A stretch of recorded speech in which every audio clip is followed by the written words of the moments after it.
That's fantastic. Awesome. My tag saved? Uh,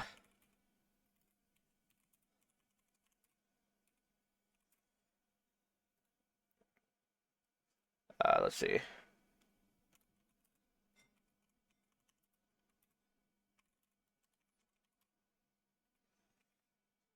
Ignore the title there, Twitch. The start of the final Ace Attorney game. As well as YouTube, since you can read the chat when it comes up on the side here. Uh, there you go. Update. What do you mean? Alright. Something's going on with my thing. That's fun. Let me see if I could change it on here.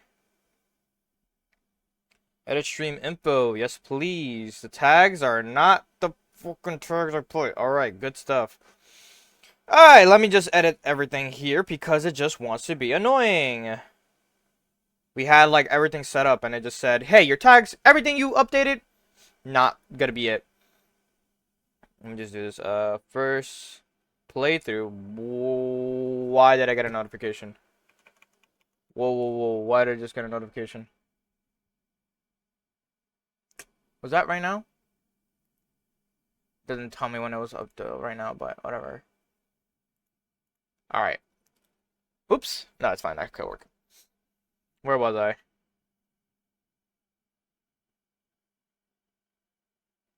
There you go. The Great Ace Attorney. The Great Ace Attorney 2. TGAA.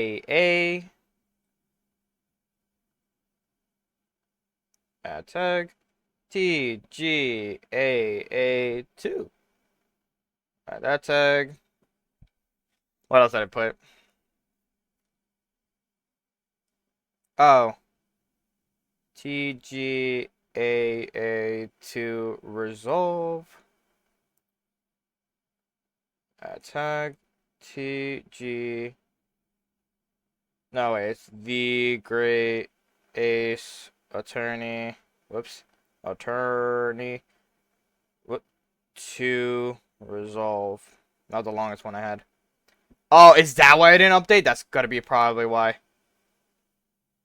Alright, hold up, whatever. Hey, delete it. I don't care. Yes, I know. I'm trying to delete it. There you go. Okay. Done. Tags updated.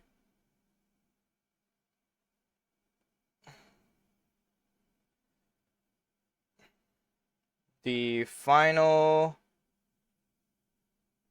Ace Attorney game. The start of the final Ace Attorney game. The start. Final Ace Attorney game. Exclamation point. Okay, save. And then change the game to being the Great Ace Attorney. Thank you. Save. Okay, that whole problem was done. Whatever. You can't be serious. How did my wire get under the my little mini table? I have like a table next to my bed. That's where I have my laptop on.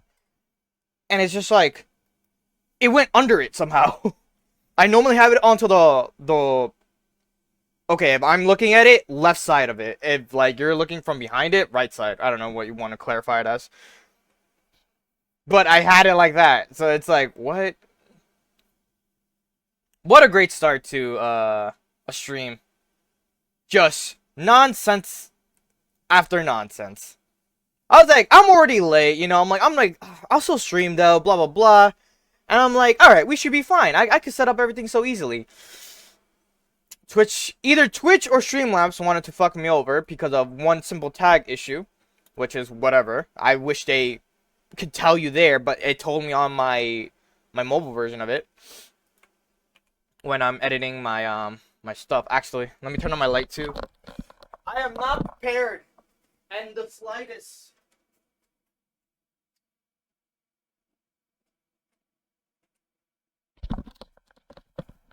Alright. I think everything has resolved finally. I say encouragingly without my charger being plugged in for some damn reason. Oh my god, I hate this fucking charger sometimes.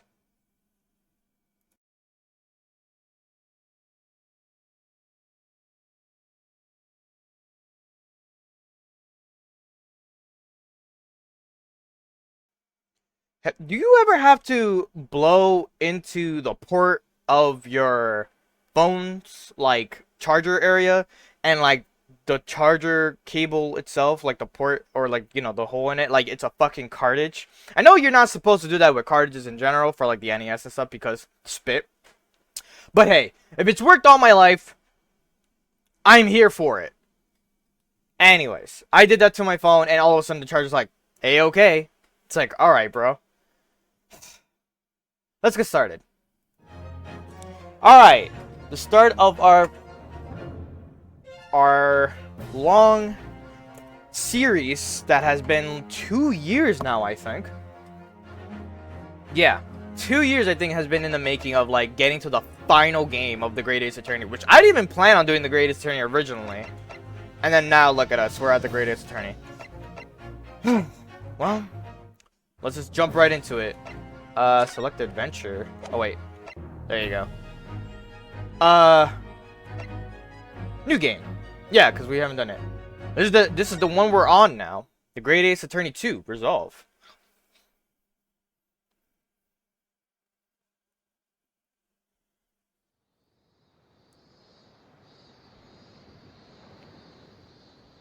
War. It never changes. That'd be wild if it starts like that. Oh no! Don't tell me her dad died. こうして目の覚めるような澄み渡った青空の下に立つと、ロンドンでのあの日々がまるで嘘のようでございます。懐かしい異国の大帝と。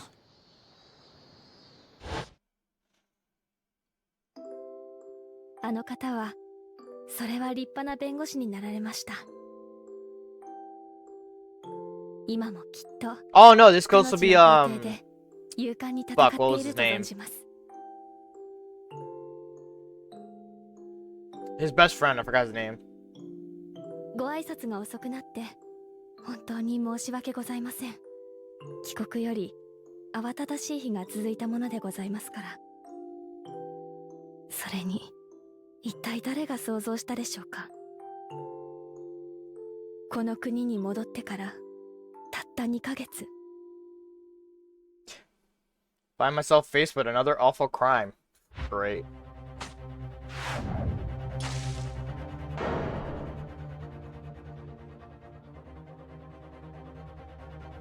今日はご報告に参りました。I just remembered something. 明日、私は大審院の法廷に立ちます。一生にただ一度、弁護士として。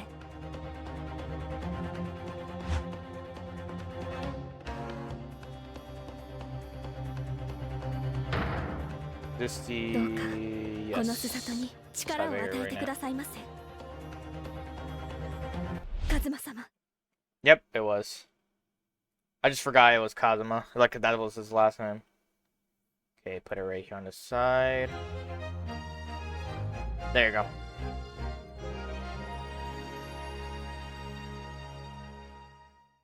Oh, hell yeah.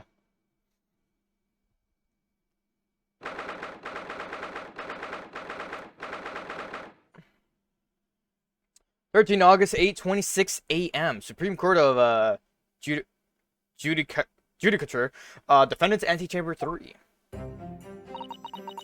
Here I am again after 9 months. The Supreme Court of Judicature of Japan. Judicature. I wonder if I'm saying that right. I feel so nervous, but I must steel my nerves and find a way to compose myself. Ah, you're alive, so good. Ah, good, you're here. It doesn't do for a lawyer to be late. Oh yes, good morning, sir. I hardly recognize you. You cut a fine figure, counsel. But you look as white as a sheet, and those wide eyes aren't doing you any favors either. Oh dear. The truth is, I'm so incredibly nervous, I feel utterly nauseated. I almost wish that I'd never been born. Goodness, not the sort of thing a father hopes to hear from his daughter, I must say. Understandable. Yuji Mikotoba, professor of medicine at the Imperial Yume University. A man who earlier in his life traveled to Great Britain to study the latest advances in forensic medical science. And of course, my brilliant father. Excuse me. Oh, she's cute. Would I be correct in thinking that you're to be my lawyer in court today? Hmm? Oh, yes. Yes, that's right, miss. Well, I want to thank you for agreeing to represent me. I swear on my life. It's a complete fabrication, this whole thing. Rei Membami. I hope I'm saying that right. Born the same year as I and my greatest friend. Though unusual for a woman in our time, she works at the University Research Laboratory helping my father. And sadly, she's a defendant in today's trial. Accused of committing a truly awful murder. Are you feeling alright? Since we started talking, you seem, well, to have become a little flushed. Oh my, it's just that you look so gallant and dashing. Sorry? And when I fall under your intense gaze, it makes me feel rather bashful. Goodness, I don't think she knows. She hasn't realized who I am. It would seem our little plan for this trial is going to work. Oh, what do you mean, Professor Mikotoba? If even your best friend can't see through the disguise, I think we can relax. Disguise? Yes, I've never tried dressing this way before, of course, so I wasn't sure how convincing it would be. But this does make me feel a little relieved, as you say, Father. But Father?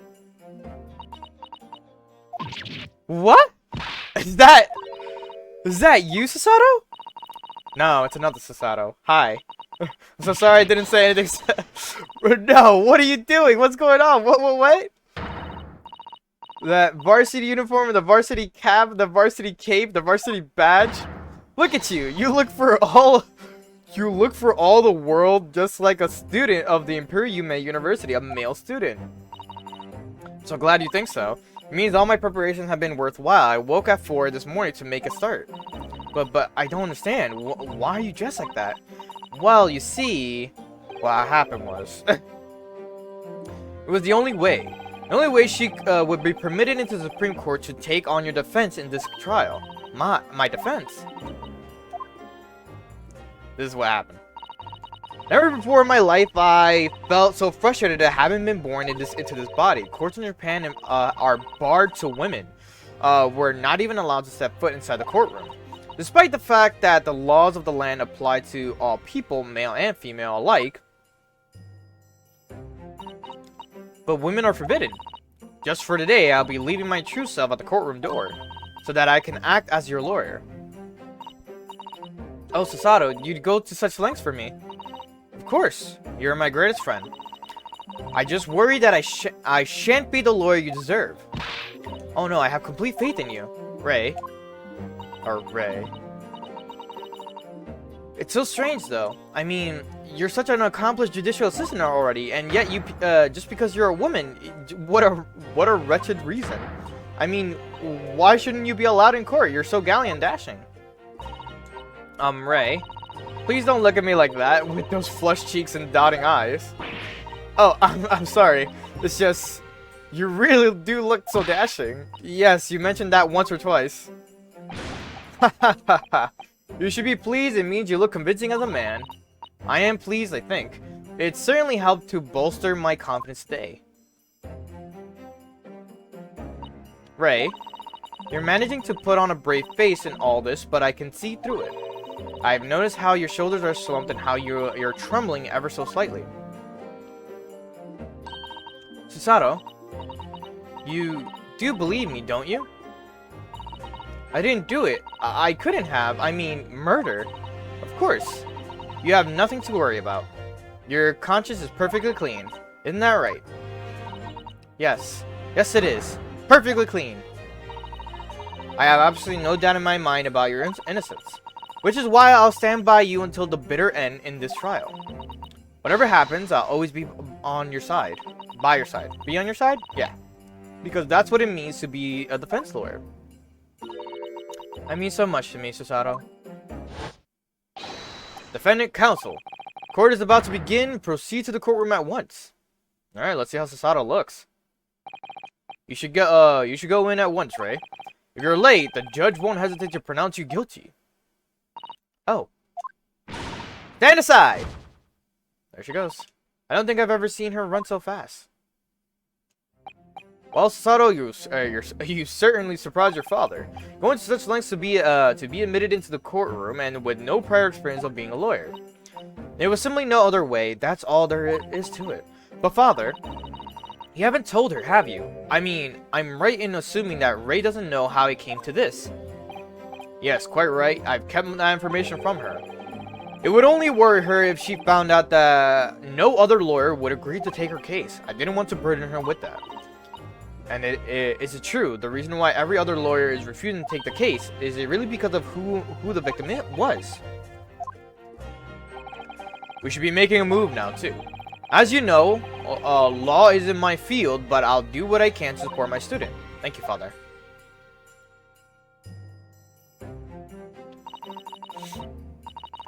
I'm Susato Mikotoba, Jujutsu assistant. 8 months ago, I accompanied a student of law on a study trip to Great Britain. But 2 months ago, due to unforeseen circumstances, I found myself back in Japan. How many times have I wished that he were here, I wonder. Still, I have no choice now but to steel myself for the trial ahead. Wish me luck, Naruhodo-san.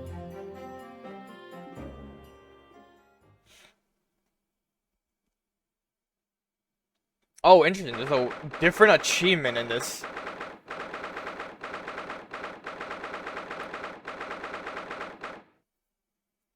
I forgot to do this originally, but it's fine. We could do this, like, later. Yeah, we could do this later. 13th August, 9 a.m., Supreme Court of Judicature, Courtroom 1. I look cool. Court is now in session to hear the trial of Ray Membami. Prosecution. What is your hair, bro? Finally, fully ready to proceed, Your Excellency. I fucks with it. I fucks with this outfit. Defense counsel, are you ready? Yes, Your Excellency, we are ready. Ready. I love that she has that nervous look as like Phoenix did, or Naruhodo-san. Ah, yes, counsel. According to your registration details, your name is Ryutaro Naruhodo, is that correct? Sorry? Oh yes, I had to come up with a suitable male name for you for the for this little venture. So I'm afraid to say I simply put down the first name that sprung to mind. Well, counsel. Yes, that's right. That's me. Yes, I'm Ryutaro. He who has vowed to uphold the pride of the great Naruhodo clan. Her looking around is so fucking funny because she just reminds me of fucking Naruhodo-san. Or Ryunosuke. Seems Ryutaro may need to consider how better to uphold his manly act first and not overdo it. And those wild white eyes aren't doing you any favors either. Just relax and listen. Naruhodo. First race in the courtroom, if I'm not mistaken. Well, the name Naruhodo, would that perchance be? You may be thinking of Ryunosuke Naruhodo currently in Britain as part of the study program. This is, his cousin. That's right, Ryutaro here has been studying in the provinces, but was called to the capital for this trial. I assure you, in matters of law, his knowledge rivals that of any of the Tokyo's preeminent lawyers. Any of them. What a pitiful, what? Oh, I'm thinking I'm playing fucking 100 line. I'm pressing RB. What a pitiful situation. Having been rejected by every lawyer in the capital, the accused has had to call in a country boy. How dare Susato is every bit of a gallant dashing as any of your Tokyo attorneys. I won't have you making fun of her. Oh, please be careful, Ray. What an unrefined tomboy we have here, but I wonder, is your gallant and dashing lawyer up to the challenge of defending you? His wide, skittish eyes very much suggest that he is not. Ugh, I'm so nervous. Now that I'm standing in his shoes, I'm starting to understand what Naruhodo-san goes through. Like it or not, eyes are wont to filth. She is like looking everywhere. I love that she has that same, like, nervous reaction. Like, just looking everywhere like, ah, fuck. The case to be heard on this day is a matter of great significance to our national interest. In fact, it would be reasonable to assume that the outcome of this trial may well affect the very future of our empire. Just like the trial 9 months ago, and yet for proceedings of such importance, we have this unknown Yoko by the dock. Dear me. Perhaps this would be an appropriate moment for me to assess the defense. To determine whether you are significantly competent to practice this courtroom, the little tutorial. 9 months ago, when a certain other Naruhodo stood where you're standing now, this same judge tested him as well. And even though he was just a student at the time, not even of law, he passed the test with flying colors. That's true, he wasn't even a student of law at that point. For a trained and experienced judicial assistant like you, this will be easy. So, counsel, do you consent to answering some simple questions? She looks good in this outfit, I'm not gonna lie. Alright, it's time to prove myself. Ah, she's doing what Rio does. Yes, Your Excellency, but please do make them simple. Very well, to start with, you will state the name of the victim. Oh, that is simple. I couldn't forget that if I tried. Ah. What's the matter? She did the fucking good at ah. Now that I'm standing in his shoes, I'm starting to understand something else Naruhodo-san goes through. Like it or not, minds are wont to blank. It's not surprising, really. It's your first time in this position, and in that guise. Even a bright spark like you is bound to flicker and falter a little under the circumstances. Oh dear. This is this small failure? Is that what it said? The small failure. Don't fret, you need only use the knowledge you gain as a judicial assistant to overcome the problem. Of course, the court record. Yes, the answer will be amongst all the key information about the case in the court record. That's right. Just use RB to open the court record. Then you need to flip to the people section with RB. And don't take too long over it. His Excellency is watching you closely.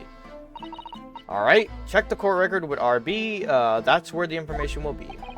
I'm waiting, counsel. What is the name of the victim in this case? The victim of the case, who was a former British exchange student 9 months ago, she was found guilty of murder of visiting Professor Dr. John Wilson. Giselle Brett. Giselle Brett.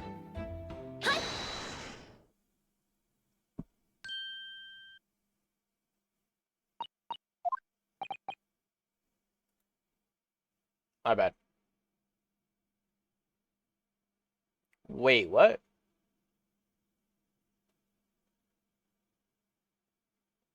Oh, okay, I was like, what? Alright. Oh, I missed an achievement, but it's fine. Giselle Brett. A name that will never be forgotten in the courtrooms of our country, I'm sure. Wait, what happened? I like literally just kind of was like looking at my guide. Yeah, okay. Correct.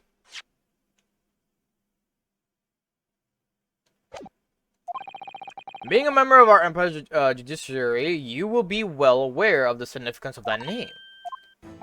So, let me pose another simple question. As you know, Miss Brett was a visiting student from the Empire of Great Britain. Why then is her name indelibly associated with our own Empire's judicial history? Obviously, you won't have forgotten that case from 9 months ago. But if it's proving hard to recall the finer points, everything you need to is included in the court record. Obviously, I still remember. That was the start of everything. Zelbrett, behind the woman's student persona, was the face of a killer.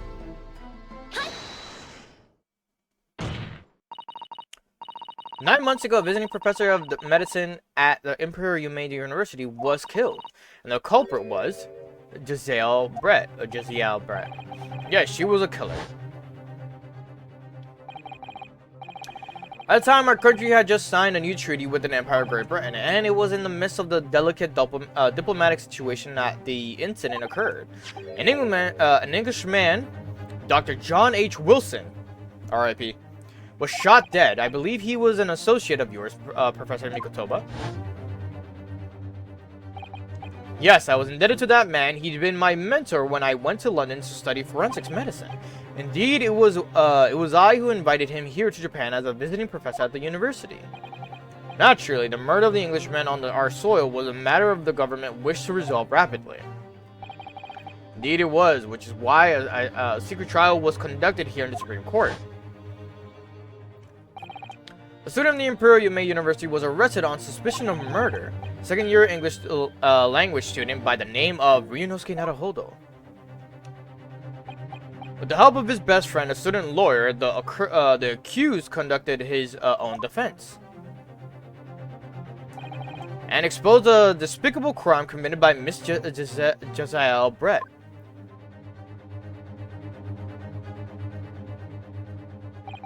Miss Brett eventually admitted to her crime. However,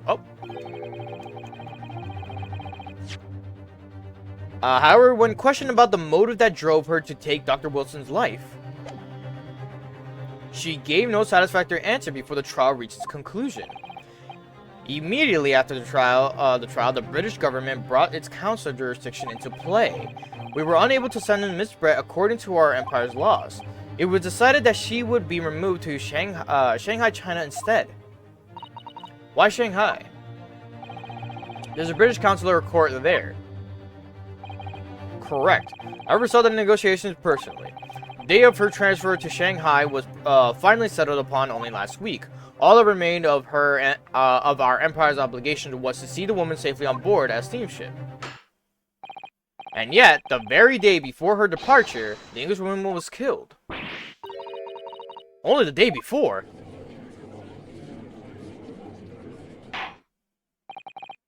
That will do. I'm satisfied with that the counsel for the defense is sufficiently capable of representing the defendant. Oh. Thank you, Your Excellency. Over the first hurdle. Now, a summary of the incident, if you please. Prosecutor Aouchi.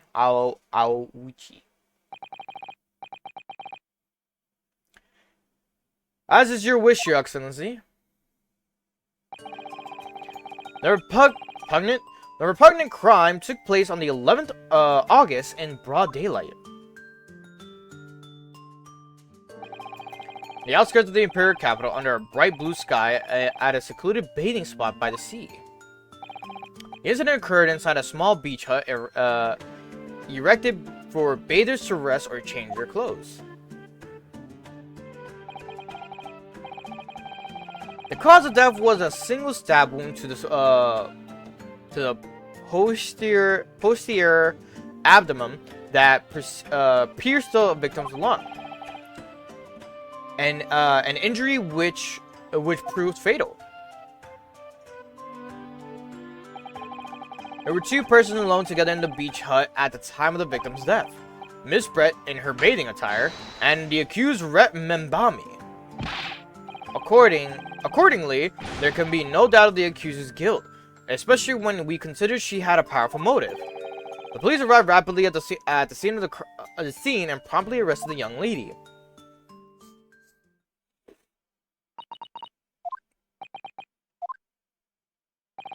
Well, that extraordinary description of events leaves me somewhat lost for words, I must say. That's certainly true. The prosecution summary was full of words that raised an awful lot of questions. As a lawyer, I really ought to pick up the prosecution counsel of what he said about.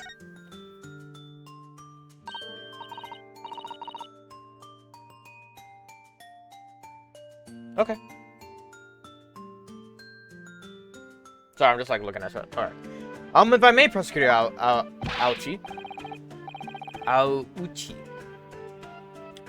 What do you want, you fresh-faced young yokel student? I wonder, could you explain, please? You mentioned a bathing spot. Ha, my apologies. Clearly my modernity has confused the poor country bumpkin's simple mind. Bathing spas are the very latest trend in health practices from the West. We are told that bathing in the water of the ocean is curative, therapeutic, and excellent for the skins. No, that's not what I meant. I was referring to the fact that Miss Brett had to all intents and purposes, been found guilty of murder. Why would a known criminal have been relaxing by the sea?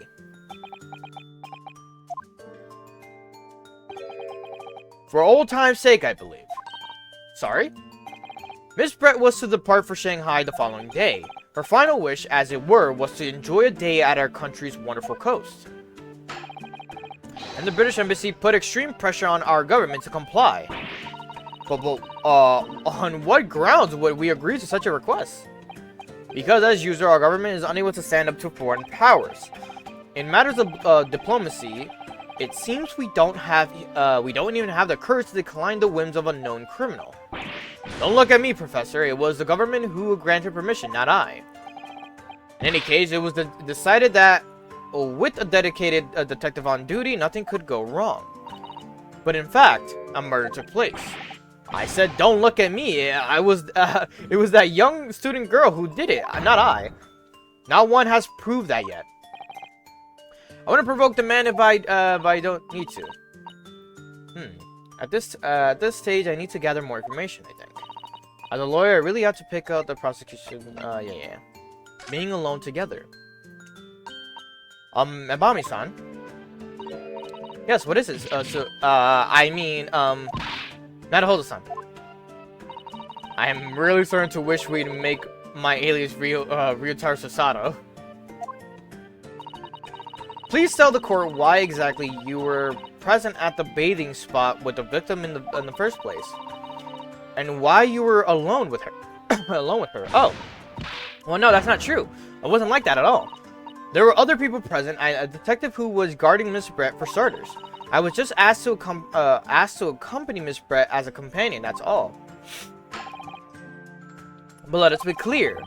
At the moment of her death, you were alone together with the victim in the hut, you and no one else. The truth is, there is only one reason why this young woman accompanied Miss Brett on her bathing sojourn. It was the accused's last chance to take the victim's life. No. Because as we know, the following day would see Miss Brett extradited to the British authorities in Shanghai. And the accused would never have the opportunity to dispatch her again. But what is the actual motive? What relationship do these two have? Kindly refrain from conjecture, counsel. The prosecution counsel seems to enjoy using provocative tricks like that. But for now, at least, we need to assemble more facts. Try not to let him go to you. Prosecutor Payne, the final time we'll be seeing Prosecutor Payne. We'll no longer see him again. Ever. Honestly. And it's kind of like, damn, we've been through a lot, Payne, even though you're like the tutorial every time. Respect to you, man. You still stuck through it for a while.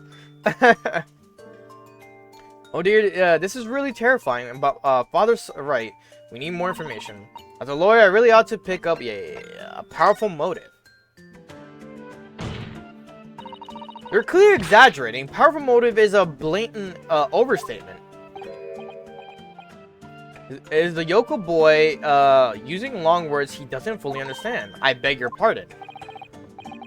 No matter, let us put this to the accused, shall we?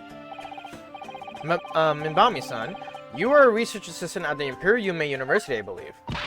Yes, I am. I'm working with Professor Mikotoba in his laboratory at the moment. I can confirm that the defendant is an excellent assistant with a strong sense of responsibility. Fascinating to hear. Now another question. Prior to your work with Professor Mikotoba, whose research were you assisting then? Oh, I was studying under Dr. John H. Wilson. Dr. Wilson? A visiting English professor who was murdered by Miss Brett 9 months ago. Oh, are you gonna say that the reason she murdered her was because she murdered Dr. Wilson? Yukiko's had a deep-seated respect for her former mentor, Dr. Wilson. Is that not true? Yes, Dr. Wilson was a wonderful man. Interesting. Oh. Interesting, then tell the court what deep-seated feelings you had towards the English woman who's killed him. Well, obviously I was filled with hatred for what she done. A powerful hatred. Oh no, Ray, be careful what you're saying. The motive was revenge. Plain and simple, your excellency.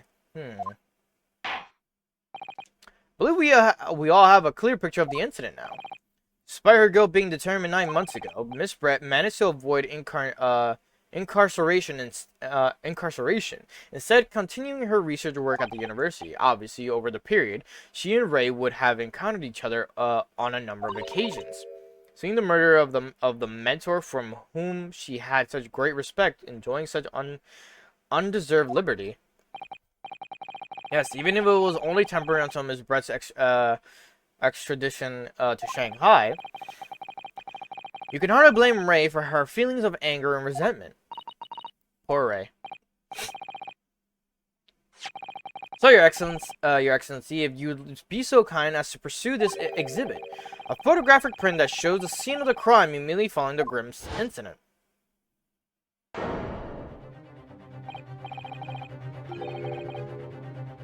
Is she in her bathing suit? Oh yeah, that I think like they're like more like proper with bathing suits still. I love that the fucking oh right, the swan is like alive, right? Or some shit. The swan is just like, eh. Did you kill the swan too? Yes, thank you, Counsel. A tragic image. As you can clearly see, there is nowhere within the hut that anyone else could have hidden. Or where they could have hidden. Yes. The court will accept this photographic print as evidence. The photograph of the crime scene has been entered in the court record. As I understand, and I understand it then, the victim and the defendant were alone inside the beach hut at the time. This is deeply troubling, I must say. The finger of guilt points firmly at the defendant. Well, Your Excellency, naturally the prosecution has much more to its case. We intend to prove the accuser's appalling actions beyond all possible contention. To that end, I can confirm that we have multiple witnesses to the crime and demanding evidence. Witnesses? But who? One of whom I might add is highly respected police detective. I assure you the testimony of these witnesses will leave no room for doubt. Ugh. I like the pink lines that they have on her outfit. Very well then, counsel, bring forth your witness. I, Taketsuchi Aouchi, have been waiting for this moment. You're sorry? Oh yes, I haven't forgotten that trial 9 months ago. Here's this very courthouse when the irreverent little student boy utterly humiliated me. Ah, he let his hair down.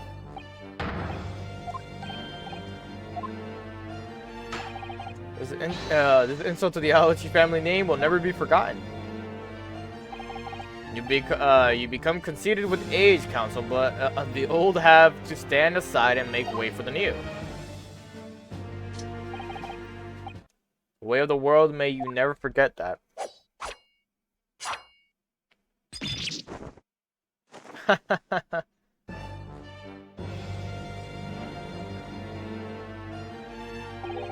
He looks better with his hair down, to be honest. Select the head of a samurai whose top knot has been cut and the bell of cultural enlightenment tolls. Yes, on that fateful day, my former self died. Start of your own mini Meiji revolution. Are you modernizing as well, counsel? Silence! Since I swore revenge back then, there has been a minor miracle atop my head. Observe the Aouchi growth. You see this seed of hope sprouting forth from the bare expense of my crowd. I think that tiny growth is trying to tell me something. I'm afraid I can't really see. Where is the hope exactly? I said silence! Today I faced another yokel student of a Naruto clan. Well, I will vanquish you. And my victory will be, fertilizer for the seed of hope atop my head. You have been warned. With that, the prosecution calls a witness to the stand. It looks like the stakes are high on both sides in this trial. Prosecution and defense each has much to lose. A haircut is hardly comparable to Ray's life. Honestly. Alright. I knew you would be here. Oh shit! He's back! Witnesses, please state your names and occupations for the court. Chief Inspector Satoru Hosonaga. Imperial Police Bureau. I'm in disguise, obviously, so I can go undetected. And I am, well, the next big thing in books. An author renowned throughout the capital. In fact, yes. Soon to be sold out, the satirical I Am a Cat, a sensational success by Soseki Natsume. Oh my goodness. Struggling student from the provinces, please, you needn't be in awe of me. I needn't. It's only natural that you'd feel nervous in my presence, but all of you, please relax. Call me Soseki even. Yes. What on earth is Soseki-san doing here? Tread carefully, Susato. That Arthur fellow knows you from your time in London, doesn't he? The both of them know me. If he exposes you for who you really are, this will be over before it begun. Yes, of course I know. I presume Soseki-san won't have forgotten about me. I could certainly never forget him. Although he does seem to have changed somewhat in the 6 months or so that it has been since I last saw him. He's back in his country. He feels good. And as for Inspector Hosonaga, that amazing outfit is hard to believe.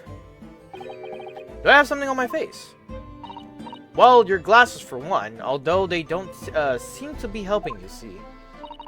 Thank goodness he hasn't recognized me either. I suppose it's this disguise, is it? I thought that appearing here in the clothes I was wearing at the time would make for a more faithful testimony. It is my guiding principle to carry out all testimonies flawlessly. Well, I can appreciate why an Imperial Police Bureau detective might have been present. But what business did a writer such as yourself have at being at the scene, Soseki-san? I love him. I love him when he just does a pose. Well, you see, I had been asked that day to give a lecture. On the morning of the incident in an Imperial Yume University's Grand Lecture Hall, no less. At Yume University. After the lecture, I had a very pleasant conversation with a researcher from the medical science department. A professor over there, in fact. With Professor Mikotoba. Yes, that's right. It was arranged by one of the newspapers. They wanted some story or other about 2 former students who studied in Great Britain. Of course, being renowned Arthur, the president never leave me alone. They secretly spy, snapshots, scribble stories, and scupper my privacy. As you can see, the conversation was written up in the newspaper here. Read it at your leisure, my provincial struggling student friend. I have plenty of copies. Thank you very much. He practically threw the paper at me. While in my interview with the professor, the lady in question appeared and made a very unexpected announcement. I should like to go with everyone to see your country's coast. Those were her words. As I explained before, Miss Brett was never taken into custody. She continued to work in my laboratory under strict surveillance, of course. At which utterance, the universities immediately contacted the government to seek guidance. And the response was, permit Miss Brett to go as long as the detective accompanies her. That detective, I am at liberty to divulge, was me, Chief Inspector Sotaro Hosonaga. Thereby, the entire party departed quarterly for the seaside scenes. It was extremely challenging to clear all other members of the public from the vicinity of the beach. The fact that the little head bops. But fortunately, I'm at peak physical fitness at the moment, so I was able to carry out my duty flawlessly. Oh my, Inspector, you do have something on your face now. How unsightly. I do apologize. Does that mean that you went to the beach too, Father? No, fortunately I had work to finish off. But unfortunately, of course, it meant that as my assistant, Ray was invited to take my place. Of course, being a renowned author, I didn't like to decline the invitation. But if only I had, I'd never have seen that awful sight. Relentless, racked up by remorse and regret. Very well, I must now ask you to present your formal testimony to the court. You will give an account of all that you witnessed on your impromptu excursion to the coast. Of course, Your Excellency. Relentlessly racked by remorse and regret, I am.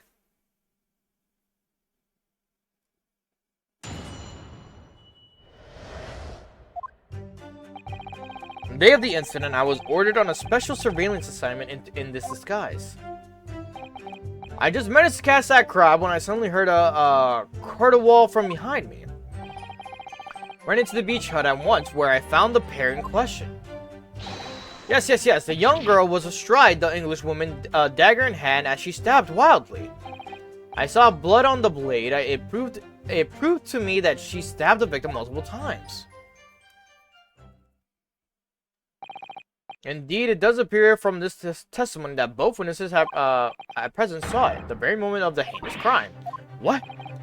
Now, if you will recall, I promised evidence as well. Oh, that was weird. That had like a freeze moment. What phrase did I use again? Ah, yes, that was it. Damning evidence. What have you there, counsel? A so-called fountain pen, is it? Correct, Your Excellency. I found it at the scene whilst examining the body. It appears that in her dying moments, with her final ounce of strength, the victim clutched a piece of evidence that would positively identify her killer. What? Your Excellency, if you would cast your eyes over the photographic print of the crime scene once more. Ah, goodness me. Yes, the victim is clearly grasping something quite deliberately there in her hand. Ow, my fucking hand. That's right, the fountain pen. And if you would kindly examine the pen, Your Excellency. Ah, the owner's initials have been engraved in the ebonite barrel. R.M. Raymond Bobby. Initials of the defendant. Ah, no! She's literally the spinning image of fucking Ryunosuke. This fountain pen will be admitted immediately as critical evidence. So, have I omitted anything? Besides testimony, damning evidence, and damning evidence. There's a bright blue sky outside the courthouse today. Perfect weather to ascribe guilt, I feel. I don't understand. The prosecutor Ochi of 9 months ago had none of this man's poise. Counsel for the defense, you may begin your cross-examination now. Not a hold sign. Not a hold on. That means... Oh, yes, me! Is there another Nadaholdo in my courtroom? Actually, there isn't even a single Nadaholdo in your courtroom. Cousin Ryotaro, pull yourself together, please. Alright. I've seen the countless times as a judicial assistant. Finding consistencies in the witnesses' testimony to prove that they're lying somehow. That's all there is to it. That's how a real lawyer would handle a cross-examination. So let's see what I can do.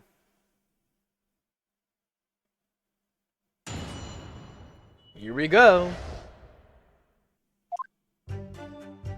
Present autopsy report on statement 5.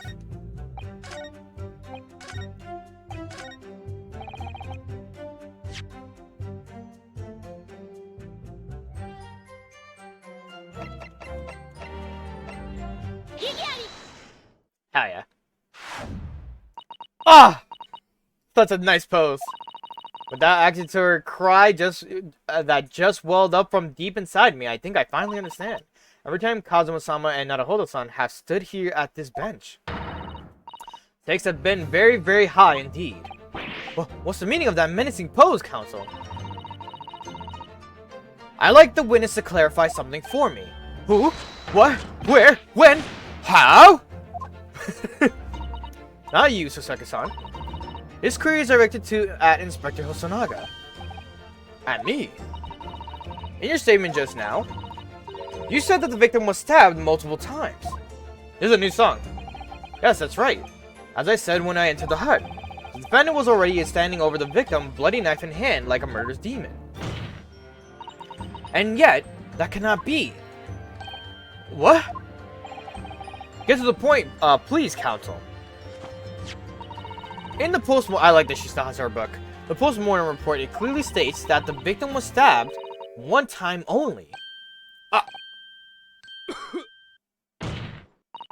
In other words, Inspector Hosanaga's testimony is clearly flawed. And Seki-san, me, you claim to have seen Membami-san in the throes of stabbing the victim. Yes, I did. Wildly.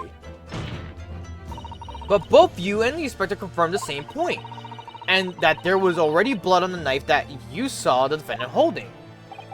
Yes, and it's quite simple. We know the murder weapon was used to stab the victim only once, therefore, there's no way there could have been blood on the knife in that single stabbing, if that single stabbing hadn't already occurred. True. And what exactly is your contention, counsel? Are you ever going to tell us? I have a fear. I have this one fear. Okay, I did unmute myself. I muted myself at one point, and I was like, did I unmute? And I'm like, oh man, I have this fear that if I did not mute. There you go. I'm okay. Yes, Your Excellency, there's only one logical conclusion. When Soseki-san in fact saw was not the moment that the defendant stabbed the victim at all, but the moment that the defendant in fact withdrew the blade from the victim's body. That can't be! Excellent work, Susato. You exploded at them with that objection and then proceeded to pull them apart systematically. Well, that takes me back. Yes, I seem to remember your cousin staged a scene much like this in a trial 9 months ago. A half-witted child with a half-baked objection attempting to steal the show. You're right, there were certain similarities. Except that so-called half-witted child managed to outwit the prosecution, who has only half a head of hair. Slander! My head is quite adequately dressed. A bit. In any case, all this talk of stabbing and withdrawing in multiple wounds makes not a jot of difference. What? Why not? Engage your brain, young man. When the accused first plunged a deadly weapon into the victim, that was the fatal blow. And it was that moment, just as she had withdrawn the blade ready for her next strike, that the witness saw the knife was already tainted with blood because the accused had already stabbed the victim. All you have successfully shown with your little display is that the mustache Arthur is prone to moments of extravagance.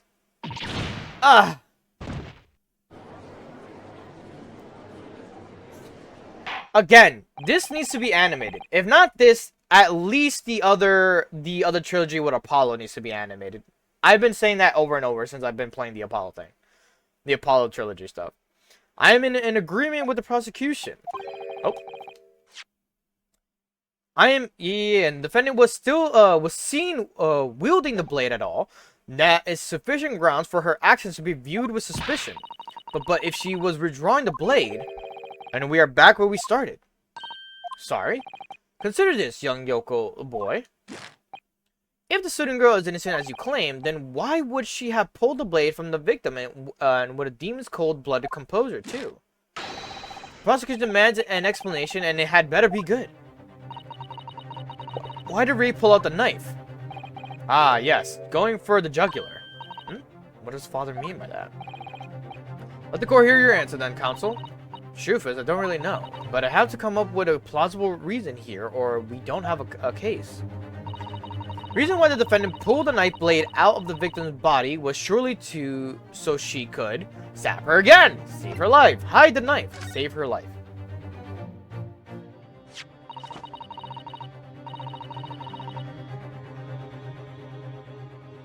That's fine.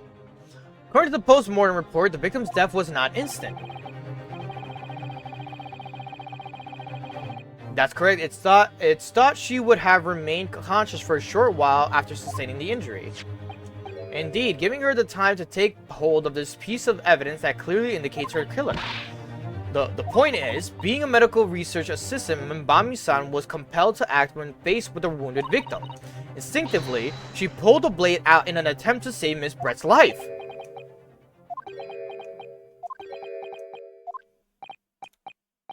Did you hear that, Your Excellency? It would seem that this is the best we can expect of this young Yoko. Indeed. Is it just me, or does it suddenly feel much colder in here?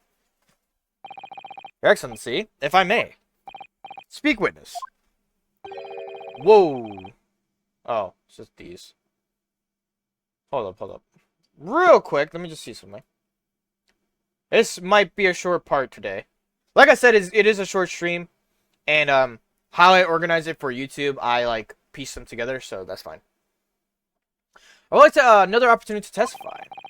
In respect to the slipshod assertion you just put forward by the Yoko Defense Council, I mean.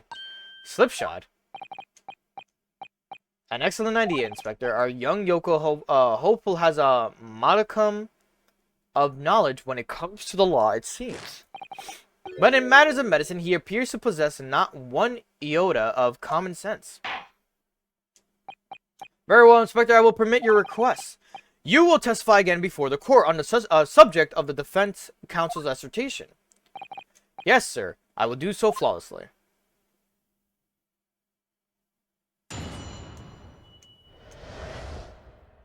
Forensic medicine primer. Pulling a blade from a wound without thinking could cause heavy bleeding. As basic knowledge that any medical research assistant with an ounce of sense ought to know. In other words, there's no good reason why the defendant would have tried to pull the knife from the victim. Let's not forget that the young student did have a motive for killing the victim. The man the victim murdered 9 months ago, Dr. Wilson, was a defendant highly respected mentor. Is what you just said true, Inspector? Could pulling a knife from a wound really cause the wound to bleed heavily? Yes. Think of the weapon itself as a stopper in the wound that prevents excessive blood loss. Until the doctor is ready to provide proper treatment, the stopper shouldn't be removed. Oh, I see. This is why Yoko should stay on the farm. Even a quack from some obscure mountain village would have such basic knowledge. Anyone who has ever given someone a little poke with a knife and pulled it out again knows it. Oh, well, I never stabbed anyone, you see, or pulled a blade out of a wound, so... Of course you haven't. I didn't bring you up to behave like a bandit. Father, is it true what they're telling me? Yes, it's basic remedial knowledge for medics. Ray would have been well aware of it. If she were to claim ignorance of such fundamentals, that would prove fatal in many ways. But then, why would Ray have done it? Could she have pulled out the knife in full knowledge that it would be fatal to Miss Brett? I don't know.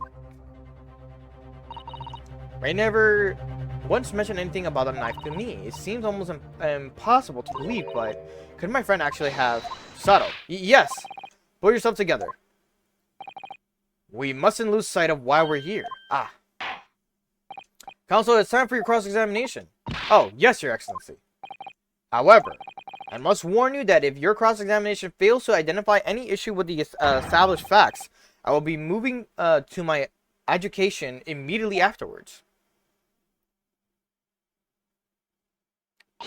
I understand.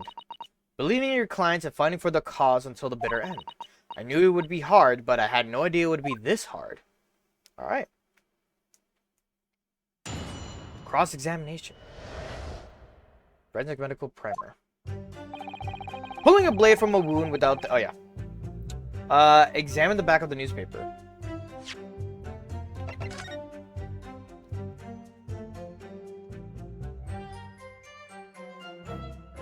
What am I examining?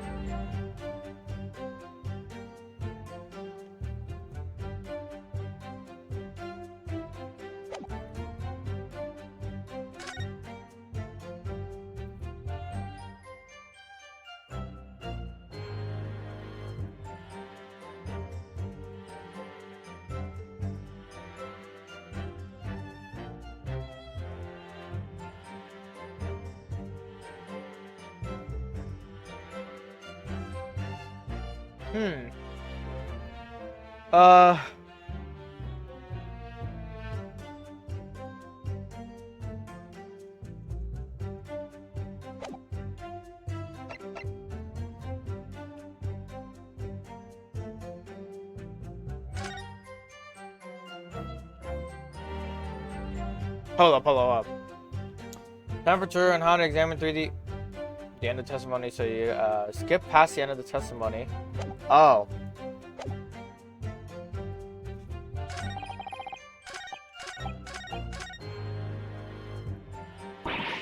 This is hopeless. I can't find a single crack in his testimony anywhere. If Ray knew that withdrawing the knife from the wound would threaten Miss Brett's life further, I just can't think of any way to explain why she did it. Sada, it is times like these when it is especially important to remember the fundamentals. Evidence is what counts in the courtroom, isn't it? Of course. But I've been through the court record dozens of times already. I think perhaps you're forgetting something though. You need to take the evidence at face value. You can and must examine it for greater detail too. This is your first time playing the role of lawyer in the courtroom. So if you need reminding of the rudiments, you need only ask. I'll do my very best to help. Examine the evidence in the court record. Is an idea, certainly. What should I do? I know what to do. Okay. Come to think of it, Kazuma-sama and Naruhodo-san were always turning evidence over and over in their hands. Yes, I need to examine things in greater detail with A.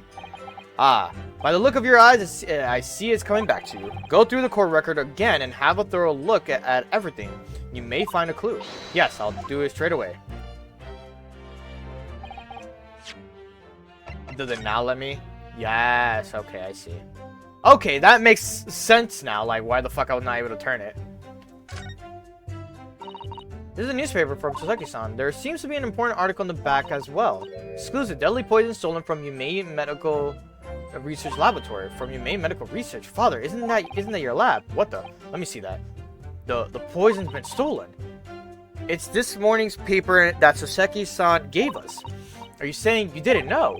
As embarrassing as that is for the head of the laboratory, I didn't. I've not heard of any such thing. Where on earth could the reporter have gleaned his information? Come to think of it, there was no article mentioning this story in our paper this morning, was there? It's a highly toxic poison we've been working on in the strictest confidence. I'd put Ray in charge of the project. Ray? She was managing it. If what's written here is true, it means that she tried to hide the theft from me. And more, the details were leaked somehow. I don't believe it. We need to read this article very carefully. Alright. Alright, now we have the back of it. Presented on third statement.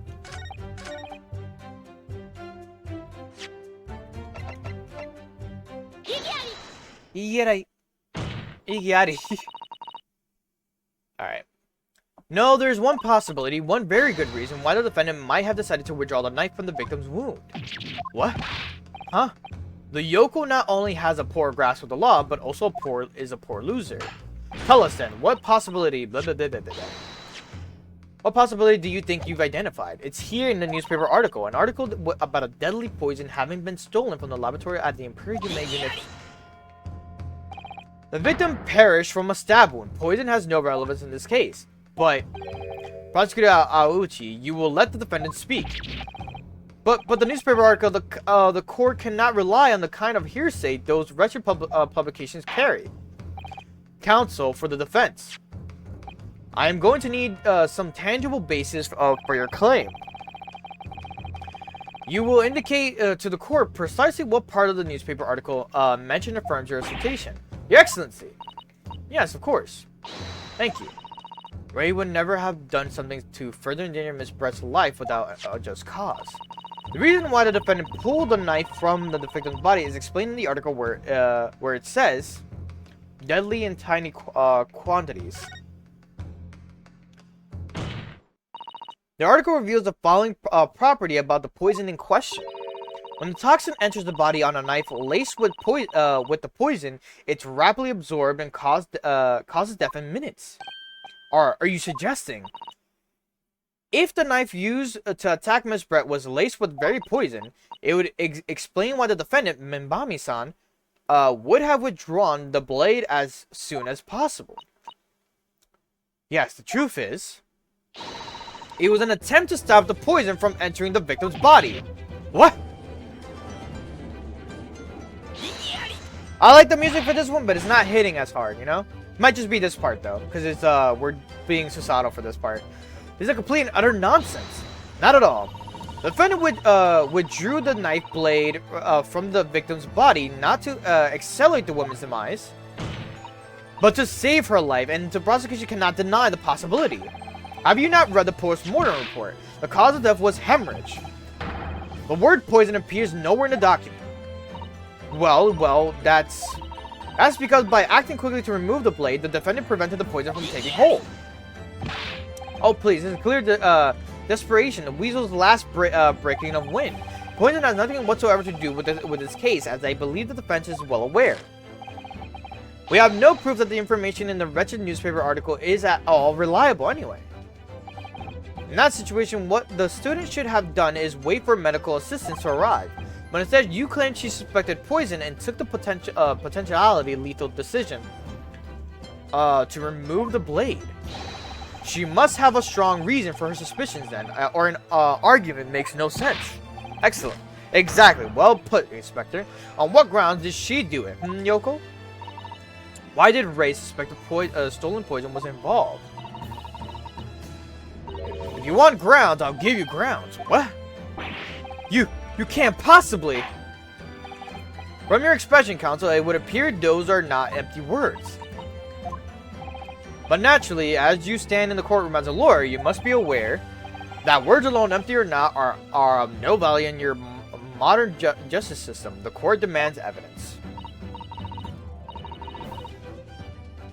The post-mortem report has a curious note that pupils.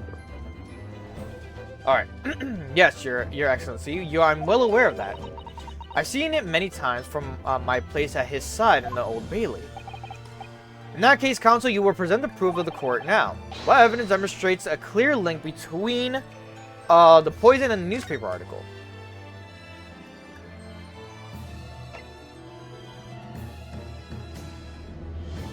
Notes. Extreme meiosis. Pupil constriction was observed in the victim's... okay. Could I? I would ask the court to refer to the notes section of the post-mortem report, which reads, extreme meiosis, pupil constriction, was observed in the victim.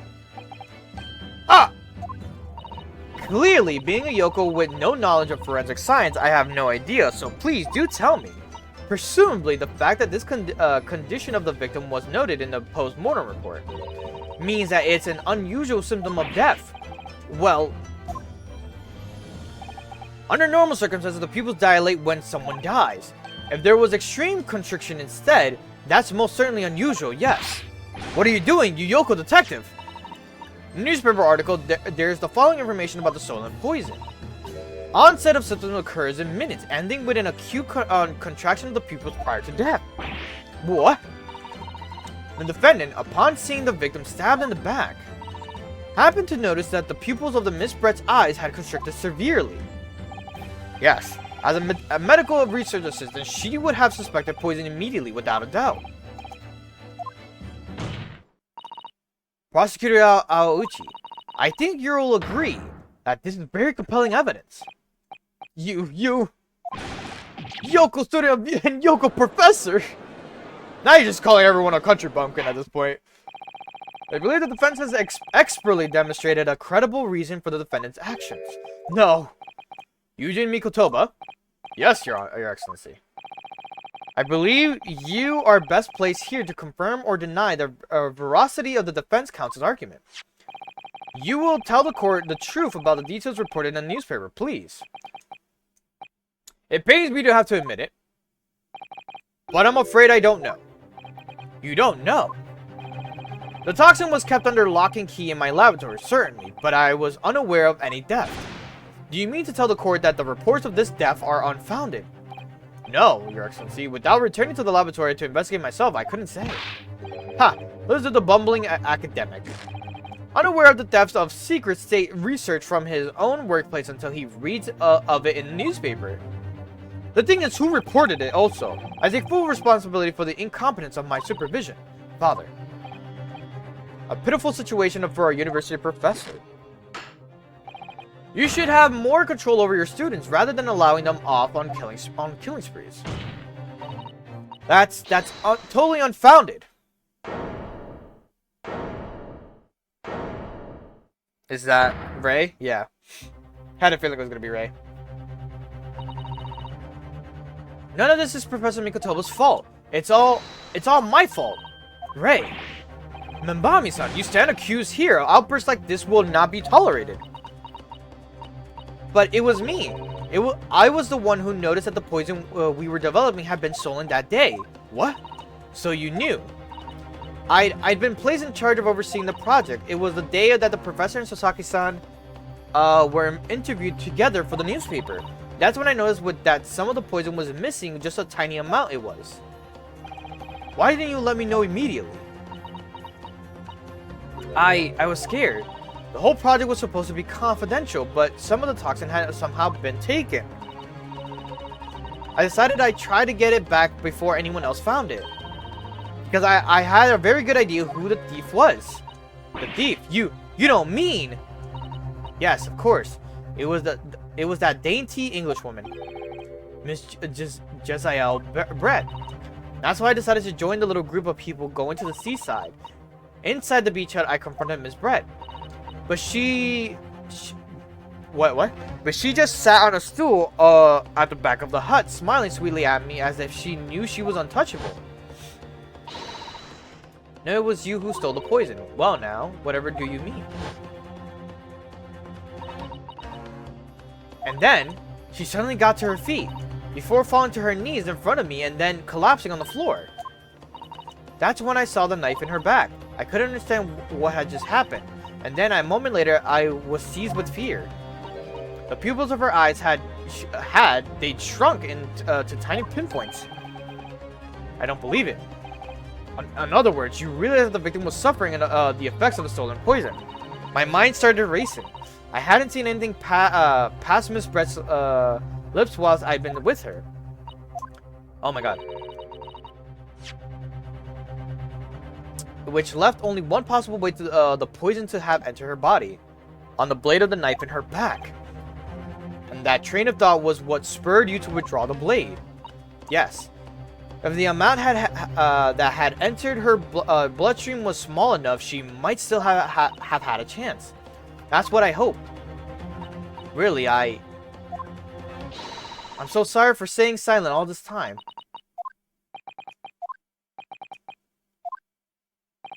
Your attempt to hide the truth of what happened is not something that can be overlooked. However, I have duly noted the courage with which you confessed in the end.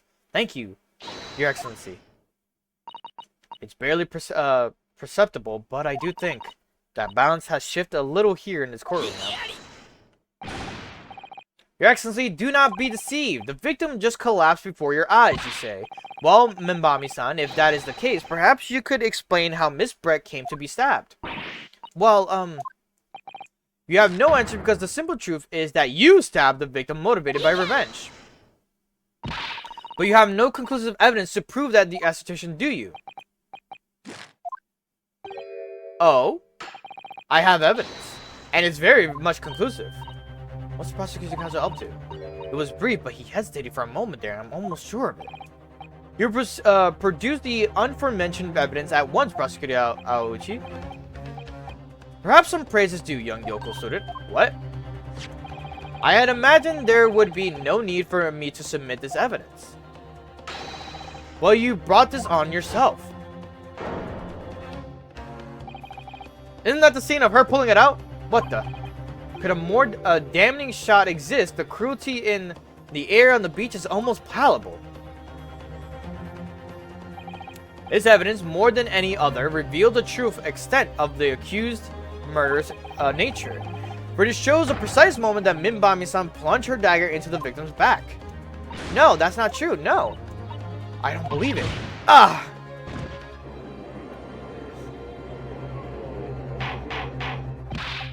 Order! Counsel for the defense. Was it you who was responsible for the shrill scream that just pierced my courtroom? Perhaps his voice has yet to break. These yokels are slow of mind and slow to mature.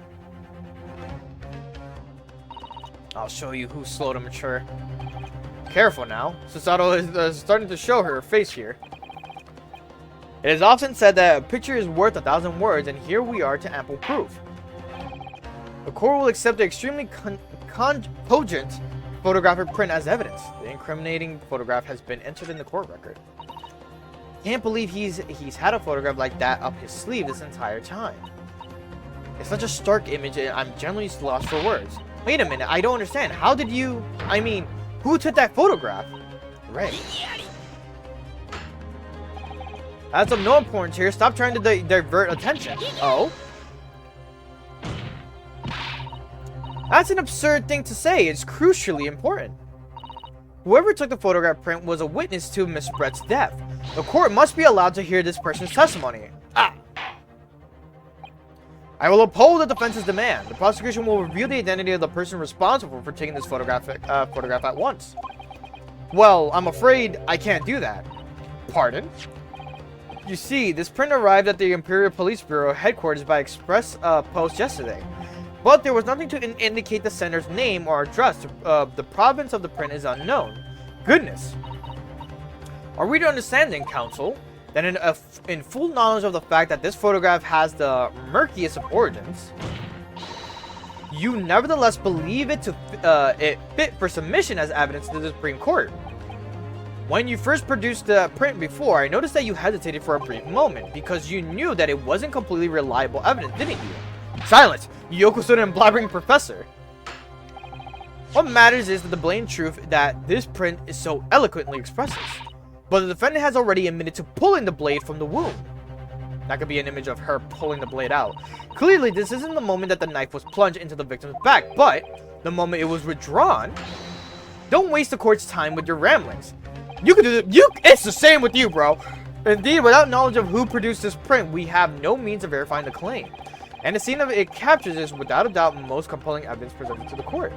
If the defense is unable to shed any further light on the matter, I believe the conclusion is clear. Oh no.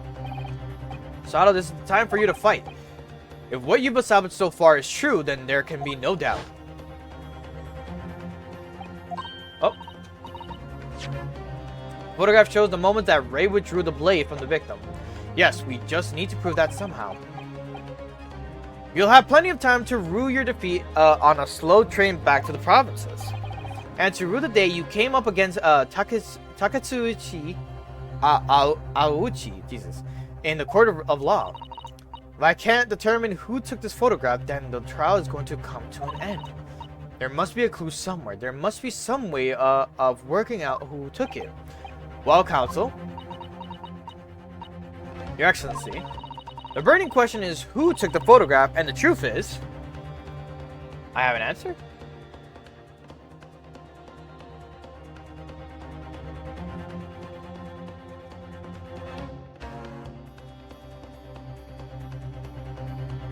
I have an answer.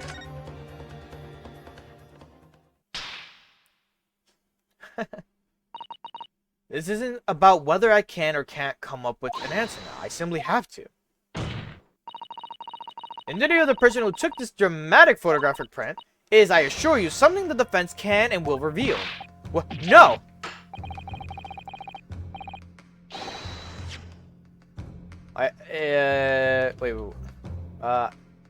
Wait. And any of the person who took this dramatic photograph print is, I assure you, something the defense can and will reveal. What? No, you can't possibly. Oh my god. I keep accidentally pressing it, and I'm like, okay. But as you so boldly claim that you can, please do enlighten us. Unfortunately, I'm unable to present a name. How utterly underwhelming. Did you really believe you could? However, I am able to present evidence. The defense has a piece of evidence that reveals important details about the photographer's identity. What? Photographers. Very well then, counsel, present your proof to the court. Which piece of evidence do you claim reveals something about the identity of the mysterious photographer? Wait, do I do poison article?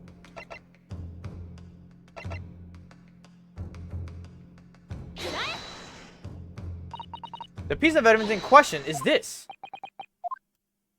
I'm afraid, counsel, that would... Okay, yeah. It was wrong. It was the other one.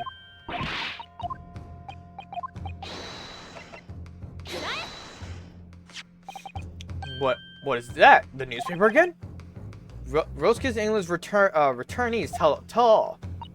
It's not the headline that that's relevant here, Your Excellency. It's the photograph.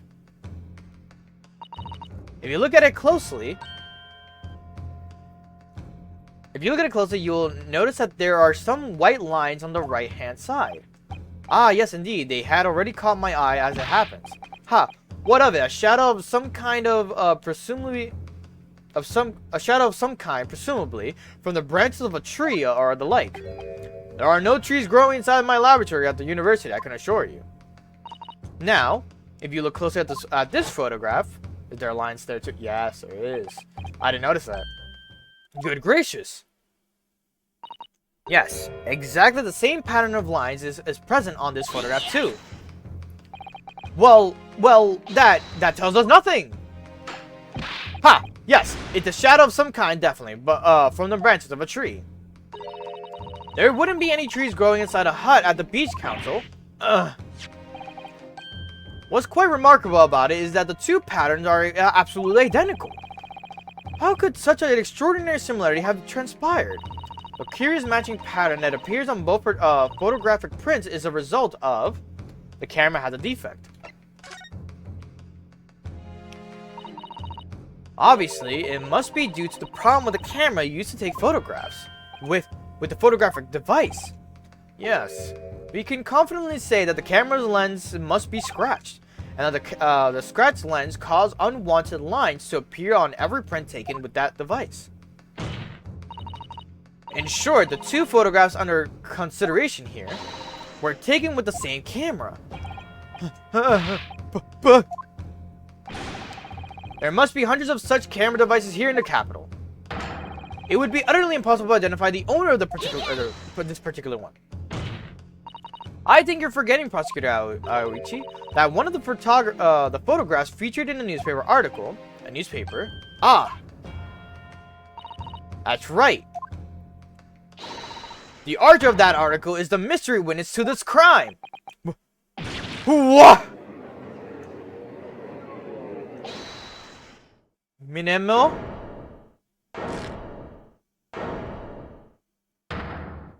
Minememo. I see why you were called a Ranks's England returnee. What are you yelling about? You already testified. It's a many memo. I tell you, many memo.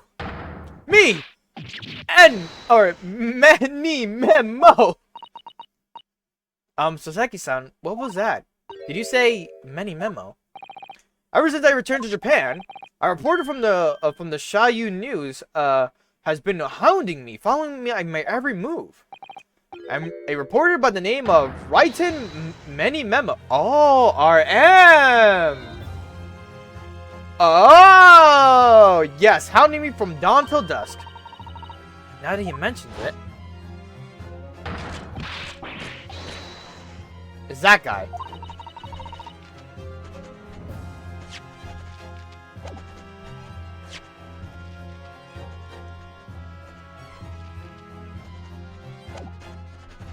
That same reporter B. A camera to the left of him, and notebook to the right. There I am, stuck in the middle with Raiten Many Memo. So you're saying that this picture was taken by Many Memo? Yes! My lord, your excellency, Esquire. Officer, find a newspaper reporter at once and bring him to my courtroom. We will adjourn for a short recess in the meantime. Oh, yes, your excellency. As you say, your excellency. And one more thing. I want this knife, the murder weapon, examined for traces of poison. You will solicit the assistance of the Imperial University Medical Department for the task, understood? Meh. Mini memo! Alright. That's part 1. Will I do part 2? I don't think so.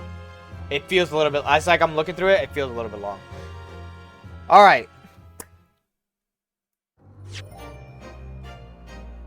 YouTube, I'll see you in a few. Whoops. Oh, I got an achievement.